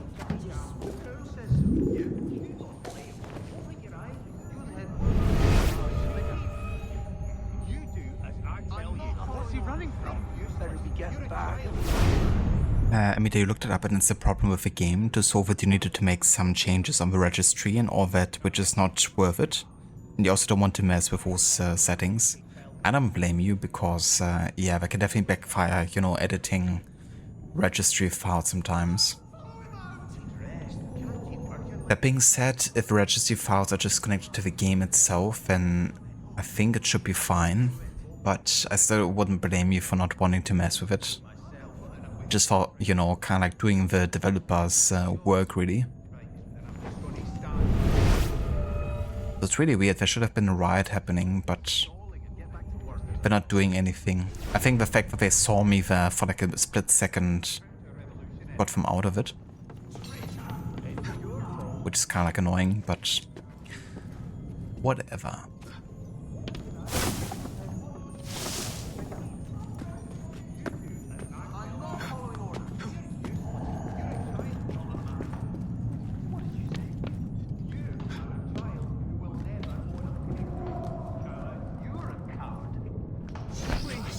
What will my death solve? Jesus. Just ruined my disguise, dude.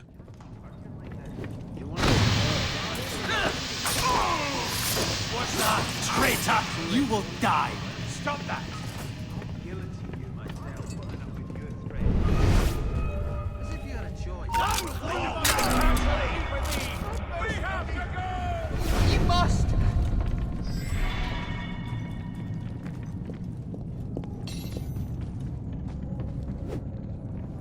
What? Arno's like, I'm just gonna pretend like I'm throwing a smoke bomb, but I'm not gonna actually do it. Again. Can you throw it, Arno? Thank you very much.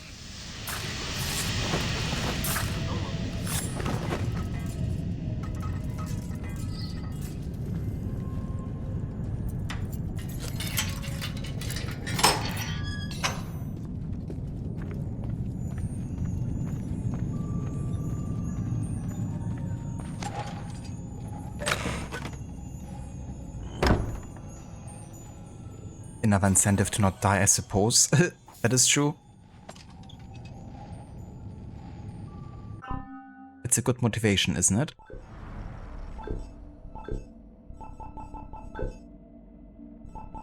Alright, so we now actually unlock the cannon outfit here for the game, which is pretty much the one we just wore. Just without, you know, the RM mask and with a regular hood. But yeah, this is what Arno wears in all the promotional material for the Dead Kings DLC, so definitely the cannon outfit. It's a bit of a shame you unlock it so late in the DLC, you know? Like at the very end of the second last mission.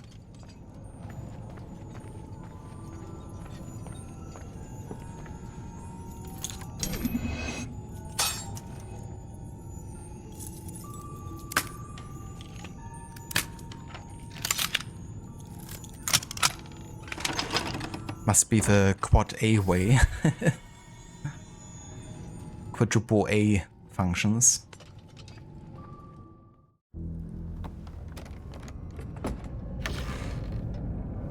All that security for a key. What lies behind that door?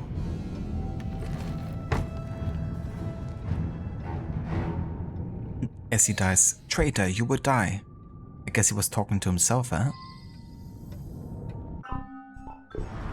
Okay, we finally actually have enough money to get one of the better guillotine guns here. Just have to decide which one. We got the surgeon. Heavy armor damage. The artillery. Less damage somehow. And the dancer who has a damage and parry increase. Alright, I think I'm gonna go with the dancer.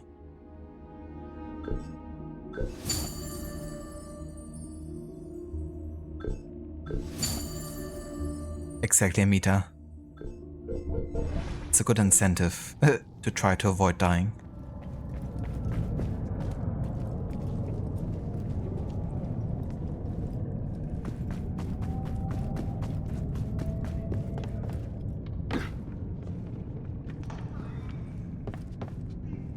Jesus, that's a lot of guards there. Let's just go off the way I came in.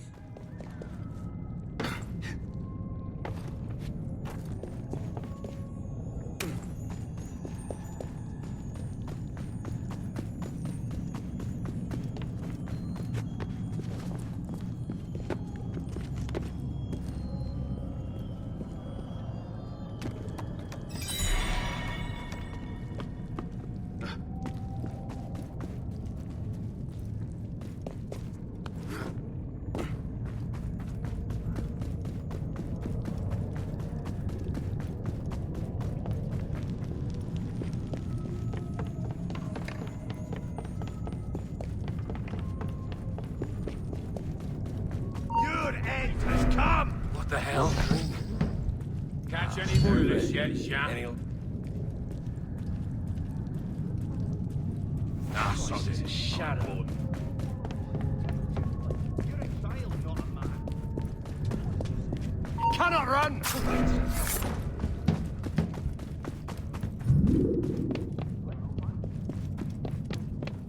where you are!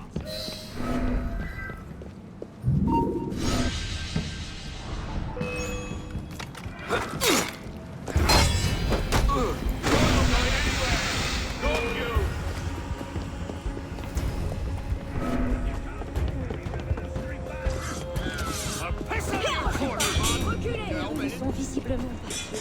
Je vais rentrer.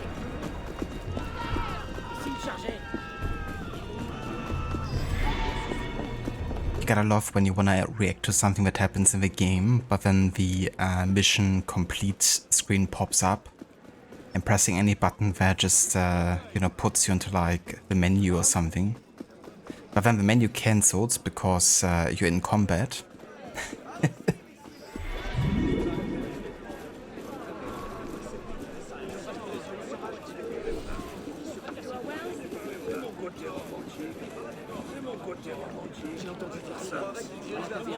Alright, just wanna double check real quick in regards to the mission objectives here, but yeah, we got everything done. Rooftop enemies killed and headshots completed. That means we can now head for the final memory of the main story. Of the entire game really, because everything up until that, or after that point would be side content really.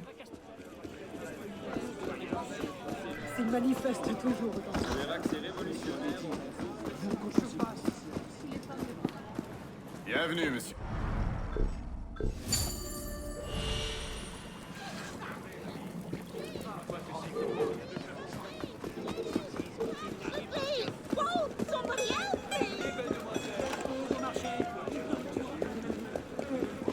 Alright, so basically we have to head back underground to the Basilica and then make our way back into the main room.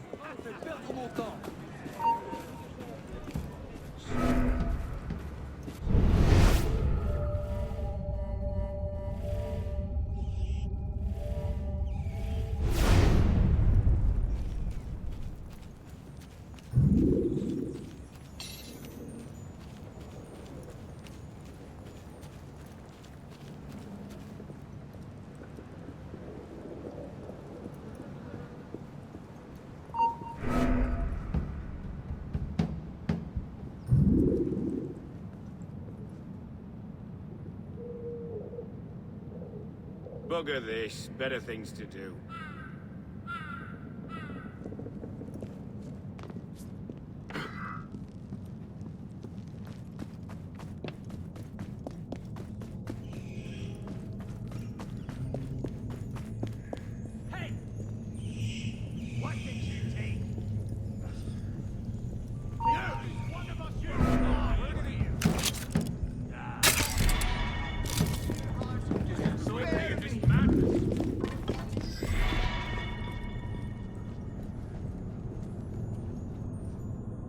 .34 games out of 53 finished so far. GG's. Thank you so much, Rod. Yeah, it's been a long time in the making.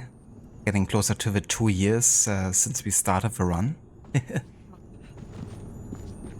And there could of course still be more games added to the, you know, core historical list. I actually recently added new games. One is 80 Days, which takes place in 1872, so 4 years after AC Syndicate's main story takes place.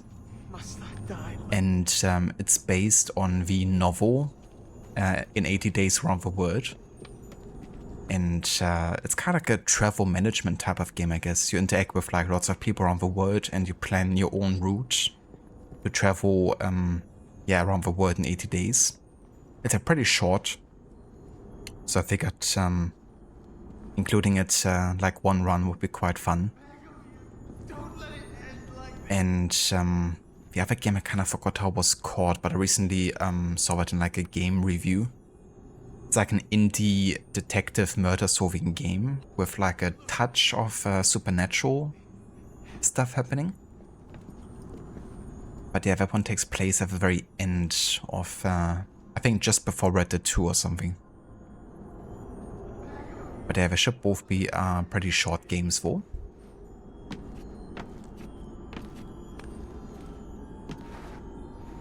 This one had to rage meter, had to repeat it so many times to get the optional objective. I don't blame you, like some objectives can definitely be like that. We're just like, goddammit game.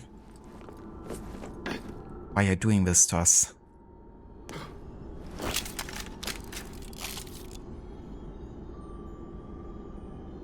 Visions of Blake Manor, never heard of that game before. I think it's quite recent of a game, maybe?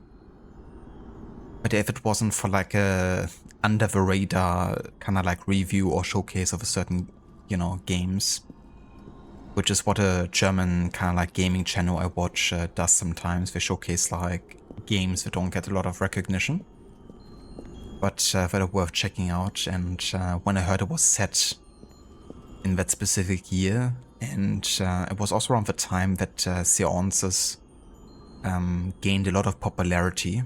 You know, like people gathering to try to talk to the dead or try to summon ghosts, I guess. So it's definitely quite relevant as a historical practice, you know, even if it's connected to the supernatural.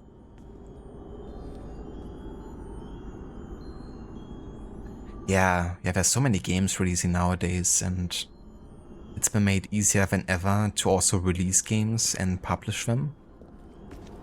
So that also makes it harder to kind of keep up with what's maybe worth checking out. Like, not every game is getting like a lot of exposure, of course, or even has, you know, the marketing budget or whatever, of a word of mouth.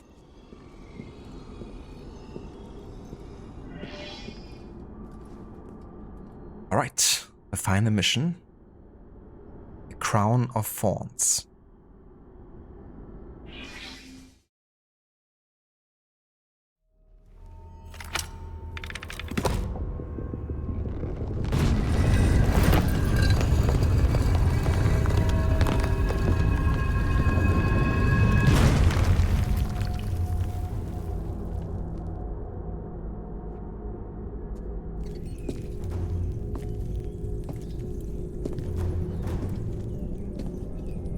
Now for that artifact. Allow me. What skill stealing the key? Much obliged. Should I notify the Commandant? Tell him that I resign.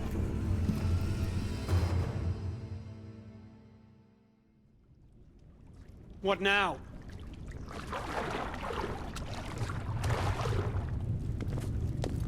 To light your way. Oi. How did you find me? I know what I... Leon almost hit me there. It's like he was trying to kill me. Can you even get money in this DLC from money chests? Absolutely. And they actually give so much money, it's kind of like absurd. Some of the chests give you like 30k at once.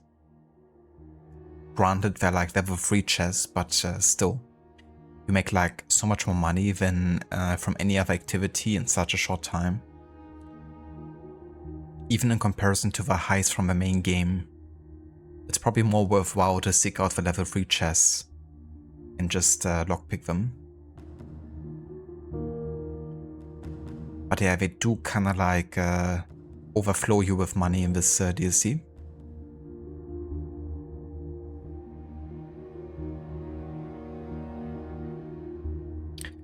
It's interesting what missions take place so much time after the Dead Kings DLC, which are available in the main game area, like those missions with Napoleon and his love problems.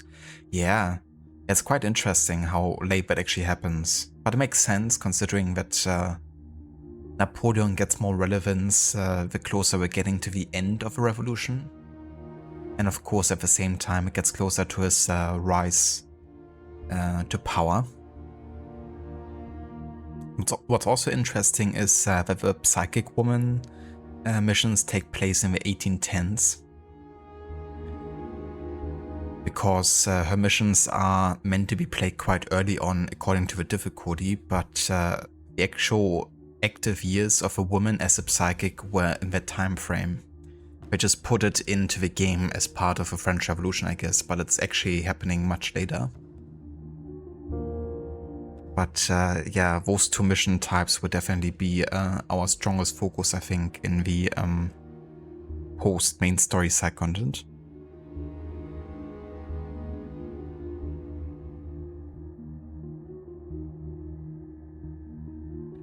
Ah, gotcha, Vlaka. Yeah, so for the chests of a cafe, you will have to travel back to Paris and then pick up the money there. So that isn't available from a DLC.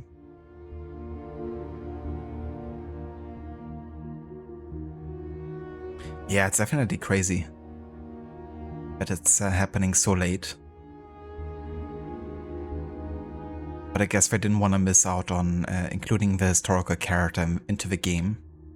So they did a bit of a time stretch, I guess. All of France is counting on you. Little man, thank you. Now get out of sight, I mean it. Why? It's time to find out what's inside that temple. And the Capitaine? He shall fall! For I am an assassin. I'm an assassin. Assassin!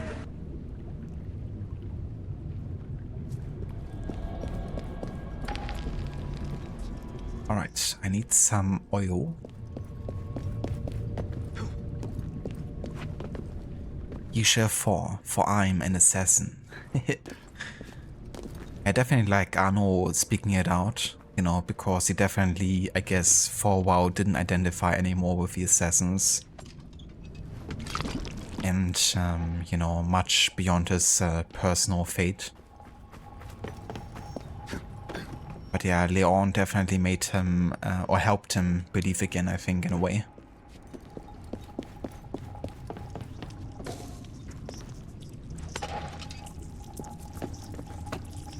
See you, chump. A lot of conviction in his voice when he says that. Reminds you of when Desmond in the Desmond Journey says with conviction that he's an assassin. Absolutely.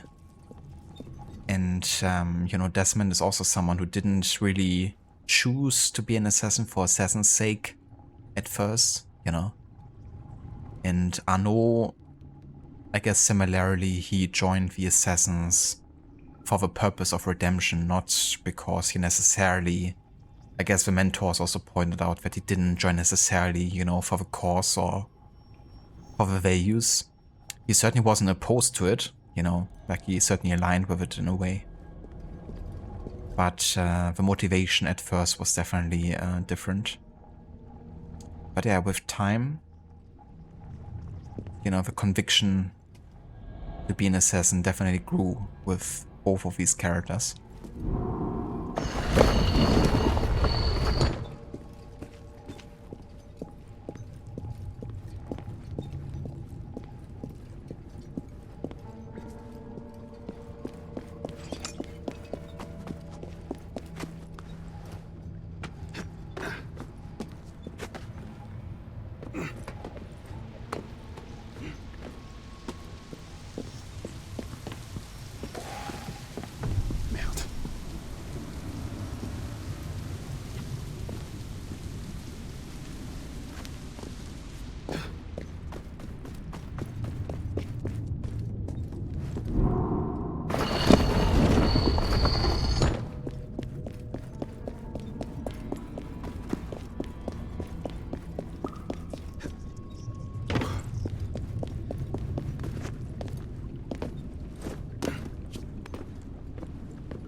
There we are.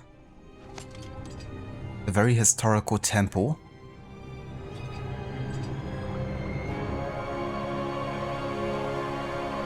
Exists like this in real life.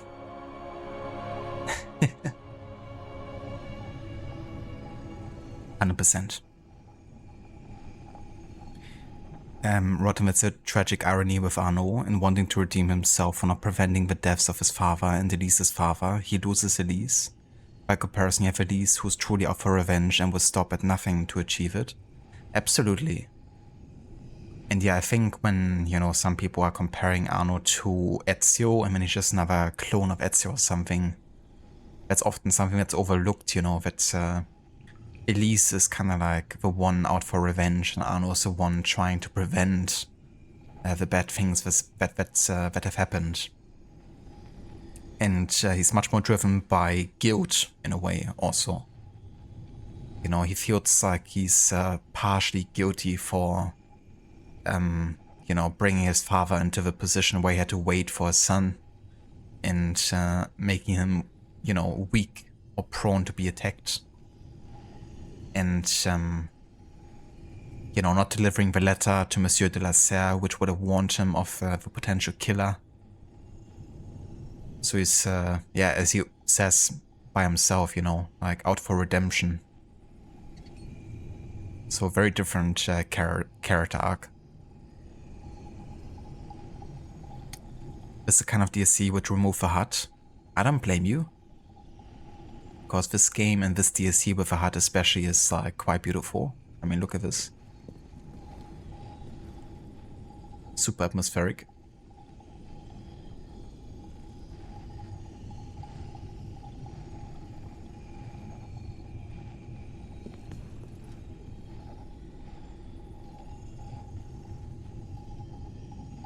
A tomb?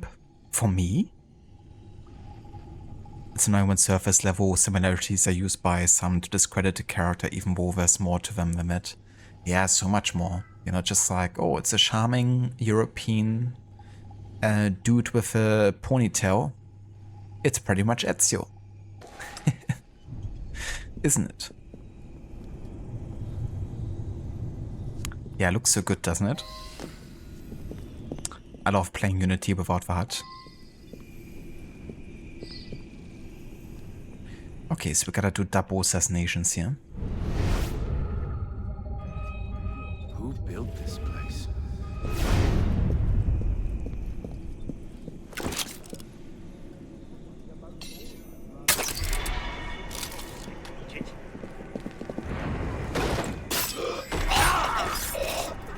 Okay, that's one.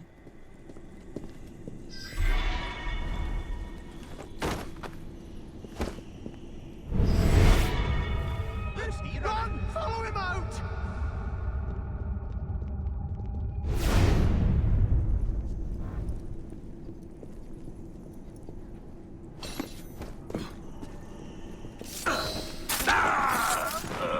It's two.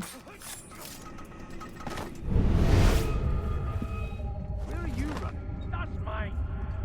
I'll show you when I come.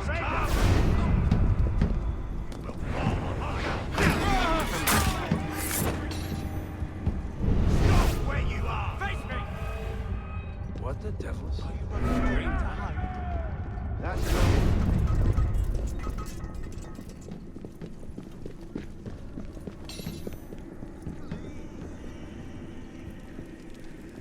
Oh.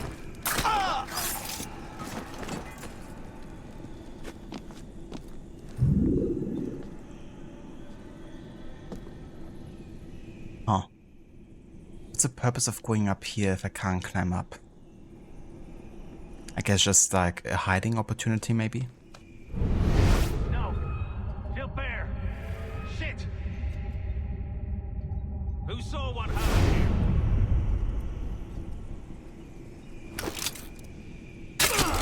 If I can't fight you, let me go. What are we missing?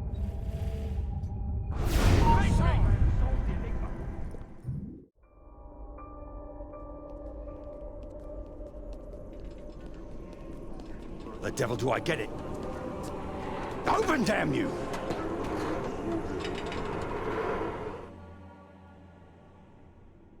Okay, so I have to parry attacks here.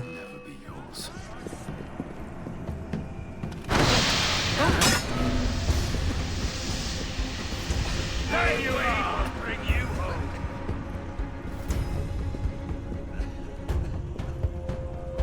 One more head to take. Stop! Press in. There!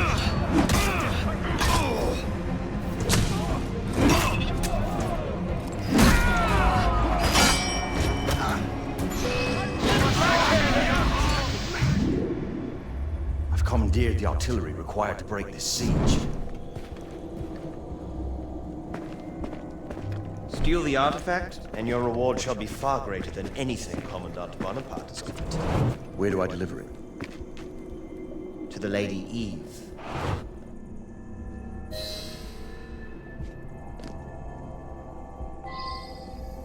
I like how the raiders just despawn.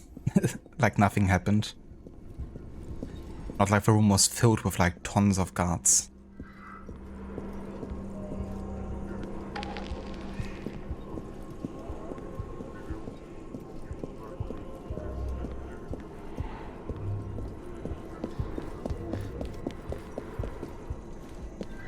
Fucking hell. Fucking hell. Okay, I gotta restock here.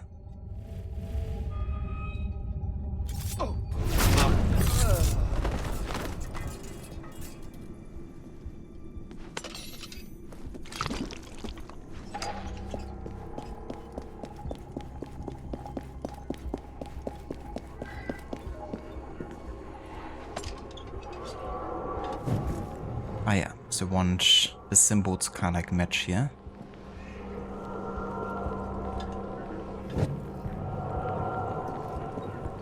With the order that's in front of the door.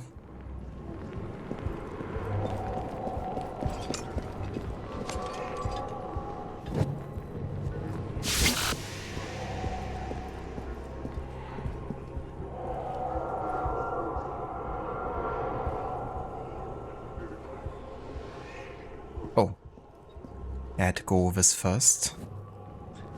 Then it's the one all the way to the right here.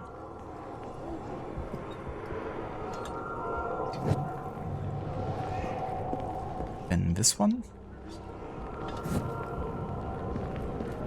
And the one to the left. Vive la France! First symbol reminds me of a pair of chopsticks. Steal the artifact. You know what? I actually think I forgot to read up on a database entry that popped up earlier.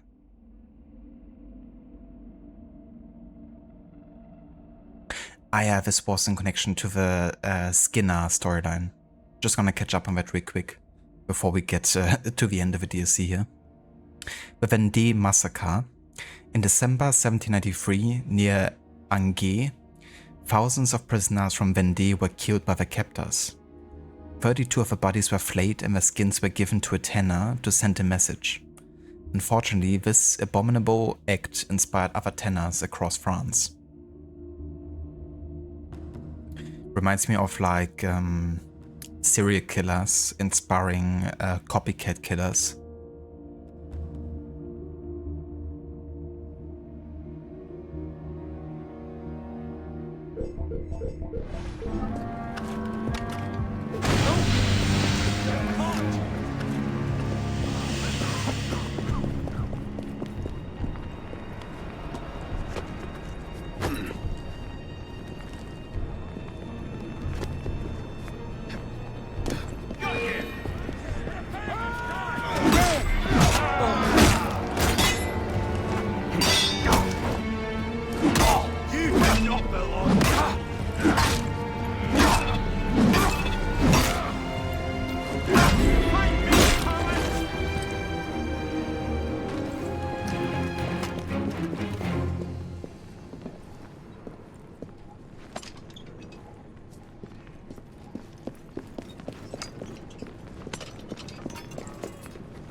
Ah, sorry, Monsieur, other message there.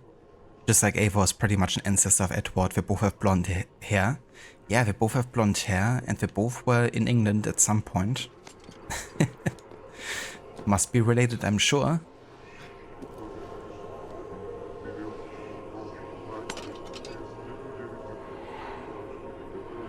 Probably to try and get the same attention and level of fame. Yeah. Yeah, perfect proof. I mean, what more do you need than that, right? Blonde hair, both at the same place. only a few hundred years in between, you know, both characters. It must be connected.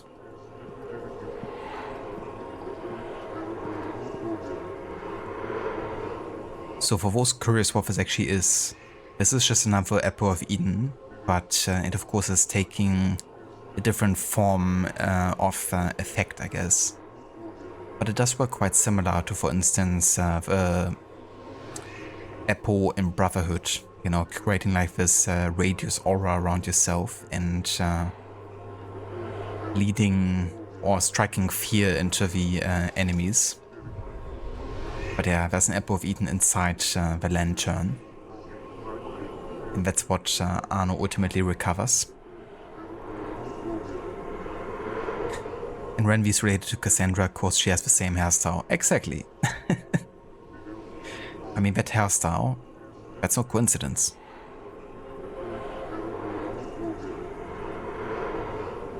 This reminds you of that mask and Undead Nightmare in Red Dead 1. That's true. Yeah. That's a really fun DLC. I really enjoy that one. It would have been so amazing if we had a Undead Nightmare DLC for Red Dead 2 as well. Like imagine, you know, hunting zombies with Arthur and the gang. That would have been quite fun. You don't become the mask.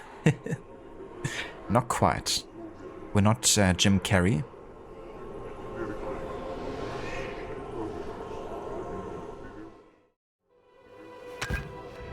Now, old friend, we shall see why they're after you.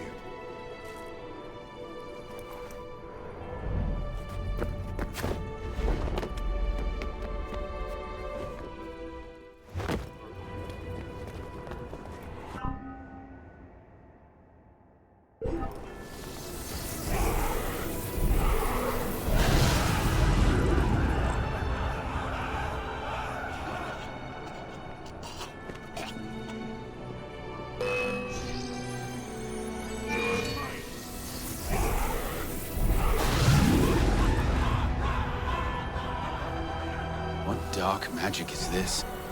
That Commandant must never have it.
Ah, dear Arno. Our hopes as to the future condition of the human species may be reduced to 3 points. Napoleon Bonaparte, you are under arrest for treason and deserting your post. The destruction of inequality between different nations. The progress of equality in one and the same nation. Final passengers! This must reach Al Mualim in Cairo. Ha! And lastly, a real improvement of man.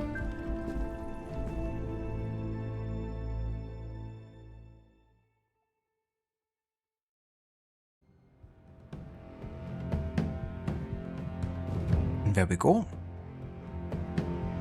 That is the main story of AC Unity Dead Kings finished.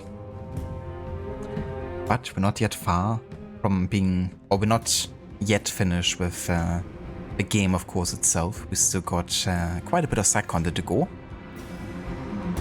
But yeah, all of the main story for the game has now been covered.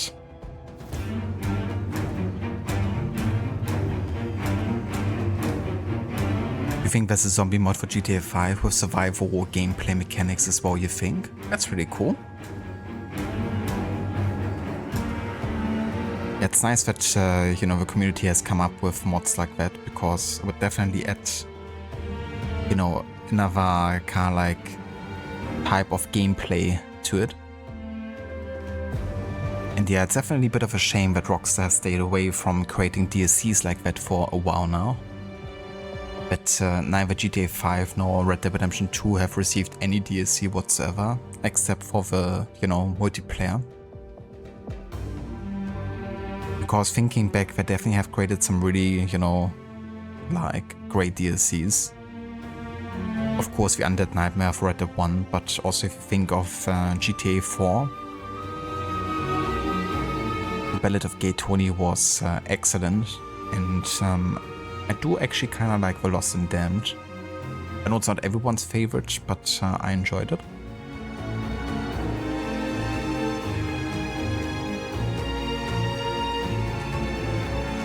Arno has the power.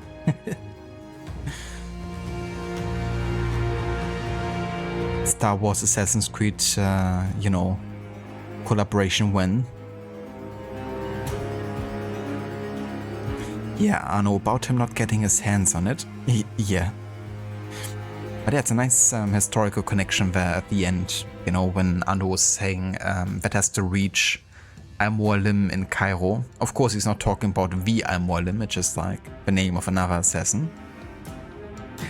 But that he's sending it to, you know, Egypt connects to the fact that Napoleon has, you know, kind of like been in charge of the French-Egyptian wars.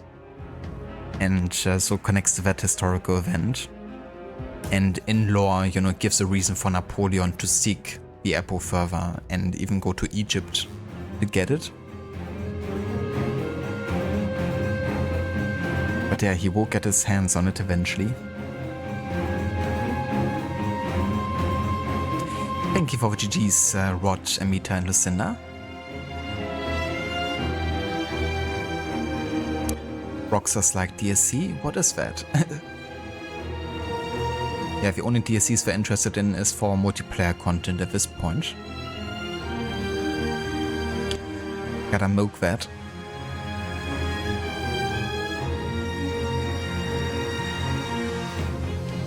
But yeah, I'm gonna go and skip the credits here.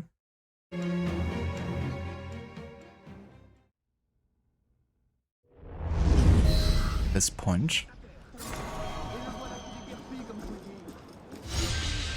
Ah, that's very nice. We also got the lantern of Saint Denis, so the lantern that Arno is wearing is like permanently changed while you are in Saint Denis. I'll stop you in your tracks. And that's the final mission completed with all the challenges. Jesus Christ, these guards are such idiots. It's like you're literally going after a murderer there. Then you run into me and you think I have anything to do with it. Idiots.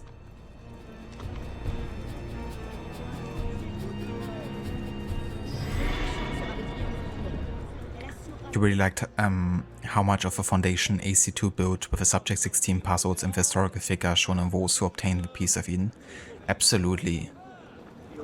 It's one of those things I just love so much about the glyph puzzles in AC2, is just how much it extends the universe and it adds all of these additional storylines, you know, potential future settings. Some of which, of course, have been acted upon, you know. And not only through the glyphs, but also through the sanctuary and having the assassins of the past, you know. It led us to have characters like Aya in Origins. Darius, of course, who unfortunately has been, you know, portrayed in that horrible DLC, but I mean, they still, you know, ended up connecting to what ACT has, you know, created and established. And with the glyphs you have, you know, of course Napoleon, but you also have Washington, George Washington with the Apple of Eden. And that's of course something we explore a little bit with the Tyranny of King Washington DLC, which also unfortunately is horrible. But yeah, I mean, it still showcases, you know, how much AC2 has established that later games have followed up on. And it's not just, you know, those two things, but it's also, you know, the way AC2 has been structured as a game and the open world, you know, which even Unity, you can see its influence, you know. Having also things like the hideout mechanic, you know, which has also become a staple of the series, really. Like AC2 for me is definitely the most influential game in the series. I think it's when the series has kind of like found its footing, I guess, in a way.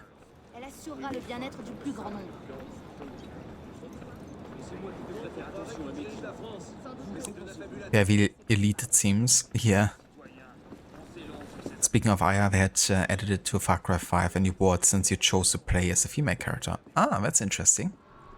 So how does it work then in Far Cry if you're like always in first person? Is it like similar to Cyberpunk where you can see your character while you're like driving a vehicle or maybe like in mirrors or something? Oh, that's cool. I didn't know that they actually had that outfit added to Far Cry 5. I'll mash you like an old potato! Hey, I'll have a word with you! C'est que j'ai d'autres livraisons à faire, moi! Yeah, absolutely. It's a great way to establish, you know, so much history behind the series, you know. And there's still quite a few settings they could explore that are based on the statues and the sanctuary.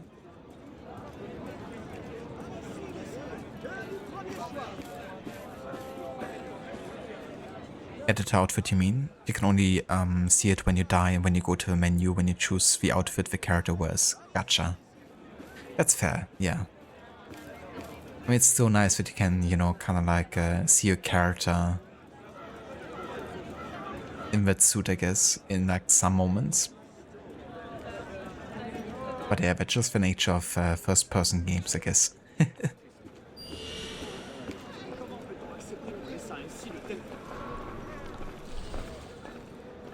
Alright, so for the DLC there's technically still more content, and that is primarily the two multiplayer missions here.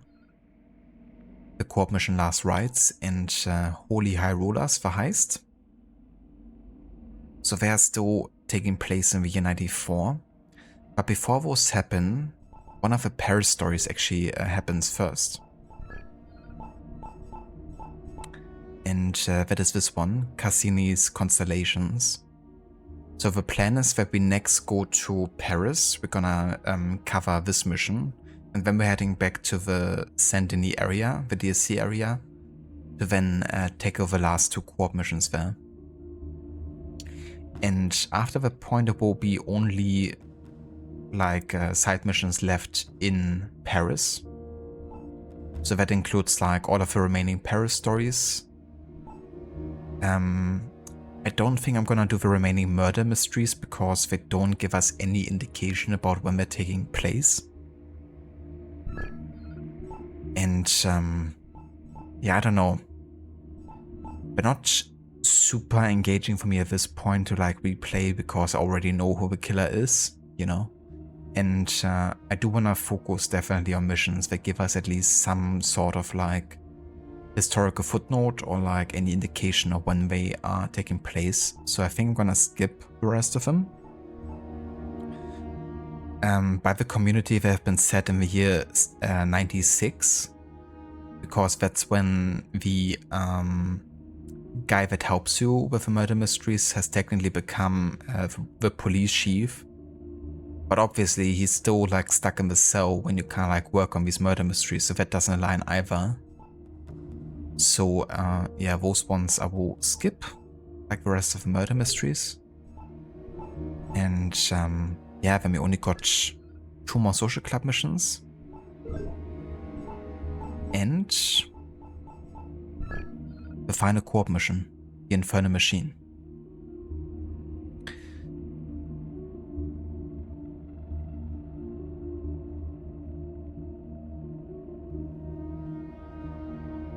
Amita Thakra 5 is the first of a series that lets you choose if you want to play as male or female and can somewhat customize the character. And the character doesn't talk at all like it is in the other Far Cry games. Huh. I guess it makes it easier not having to record like voice lines, but it might be weird, you know, having conversations be like so one-sided. I'm not sure how it would feel like, you know, coming from other Far Cry games maybe. But I assume the character still does like grunts and stuff, right? Like either female or male kind of like grunts or like noises. Even if they're not like fully talking.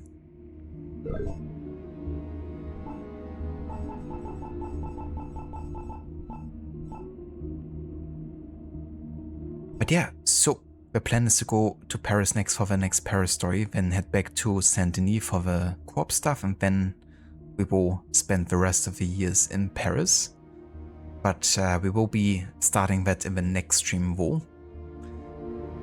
And for tonight this is gonna be, well, I will call it with the end of the main story here. But yeah, I think I might have some time tomorrow afternoon to carry on with this playthrough. And then we should be able to get most of the remaining side content out of the way, I think. And yeah, that of course also means we're getting closer to finishing Unity, and I have to decide what I want to play next. I think I would like to keep the historical timeline going for now, because we just played a non-historical game before Unity with The Last of Us Part 2.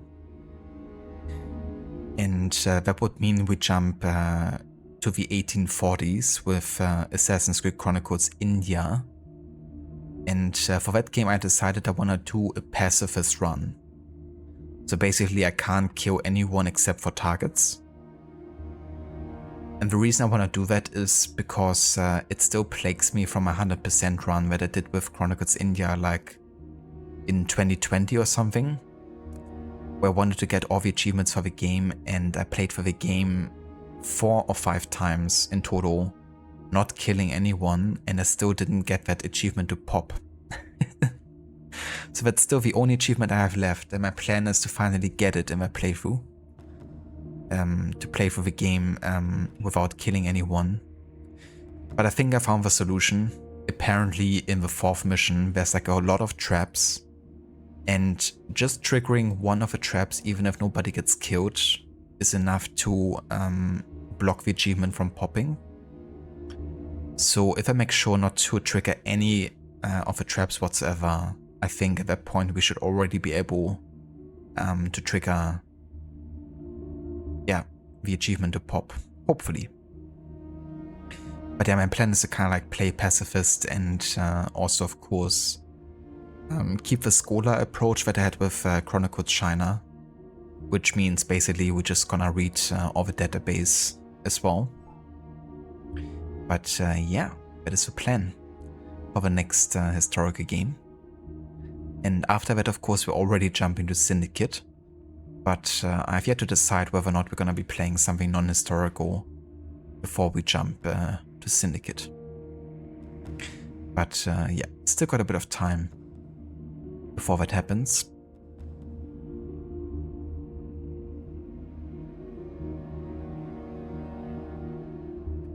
Amita, for having played 3 other Far Cry games, it feels weird to have a mute character. The character makes sounds but no talking. Gotcha. Yeah, that would definitely be odd. But I guess it can work. It depends how they present it, I guess, and how the other characters are talking to you. There's a character in Far Cry 5 named Dutch, and he's voiced by John Trench, who plays T-Bone in Watch Dogs 1 and 2. Oh, really? That's so cool. That, you know, he makes a comeback in another Ubisoft game. I really liked him a lot in the Watch Dogs games. No worries for the stream, Rod. Thank you for being here, dude. And for joining us in your morning hours. I hope it's still cool enough that you can take advantage of the temperatures.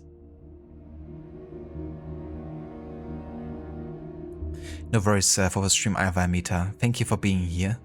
And thank you also again for the raid as well. It really was, Rod. Yeah, I was like so dead set on getting the achievement, but after like 4 or 5 times of playing for the game, I had enough of it. I felt like I've done it, you know, a few times at that point, so just moved on from then. But I guess it was just like a bug, really.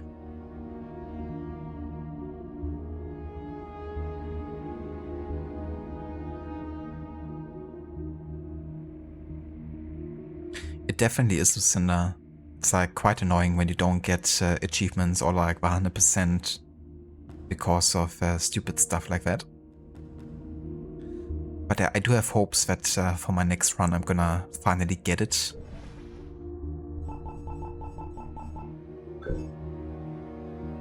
Alright, let's quit the desktop and let's have a look who's online and who we could maybe send a raid tonight.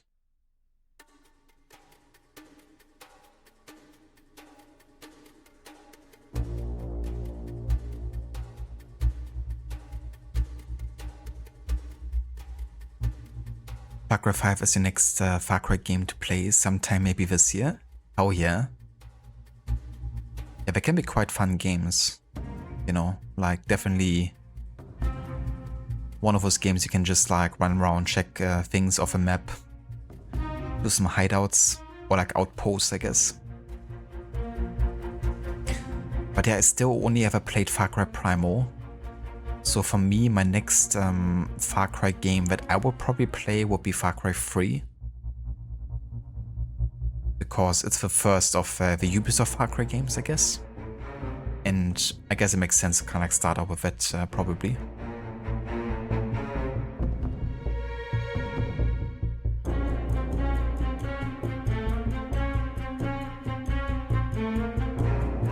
Glad to hear that, Rod, but it's still a bit cooler.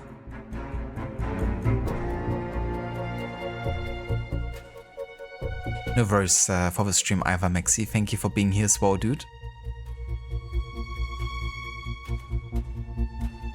Yeah, exactly. It's like, you know, kind of like mindless gameplay, I guess. You can just chill out with it. Don't have to use your head too much. Yeah, Far Cry 3 is definitely a fan favorite, isn't it? And I do love Michael Mando, who plays one of the antagonists in the game. I loved him in the Breaking Bad prequel show Better Call Saul, like a whole lot. So it would be cool to see him in a Ubisoft title, I think.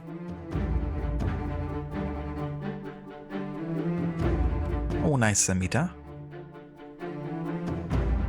Yeah, that could be a fun platinum, I imagine. That was the first Far Cry game, Lucinda. Yeah, it's definitely, I think, a Far Cry game that lots of people started out with.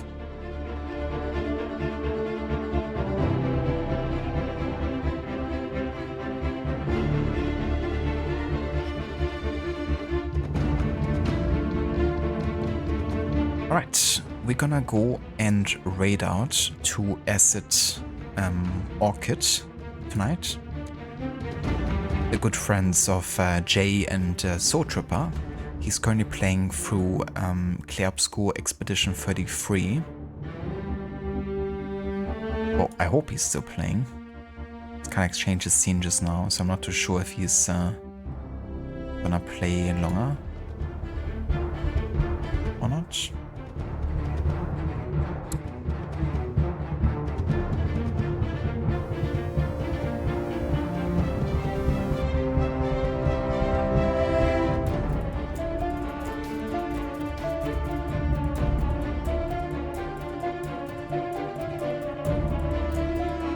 I might be taking a break, but we're gonna still raid over, because I think he's still going for a bit longer.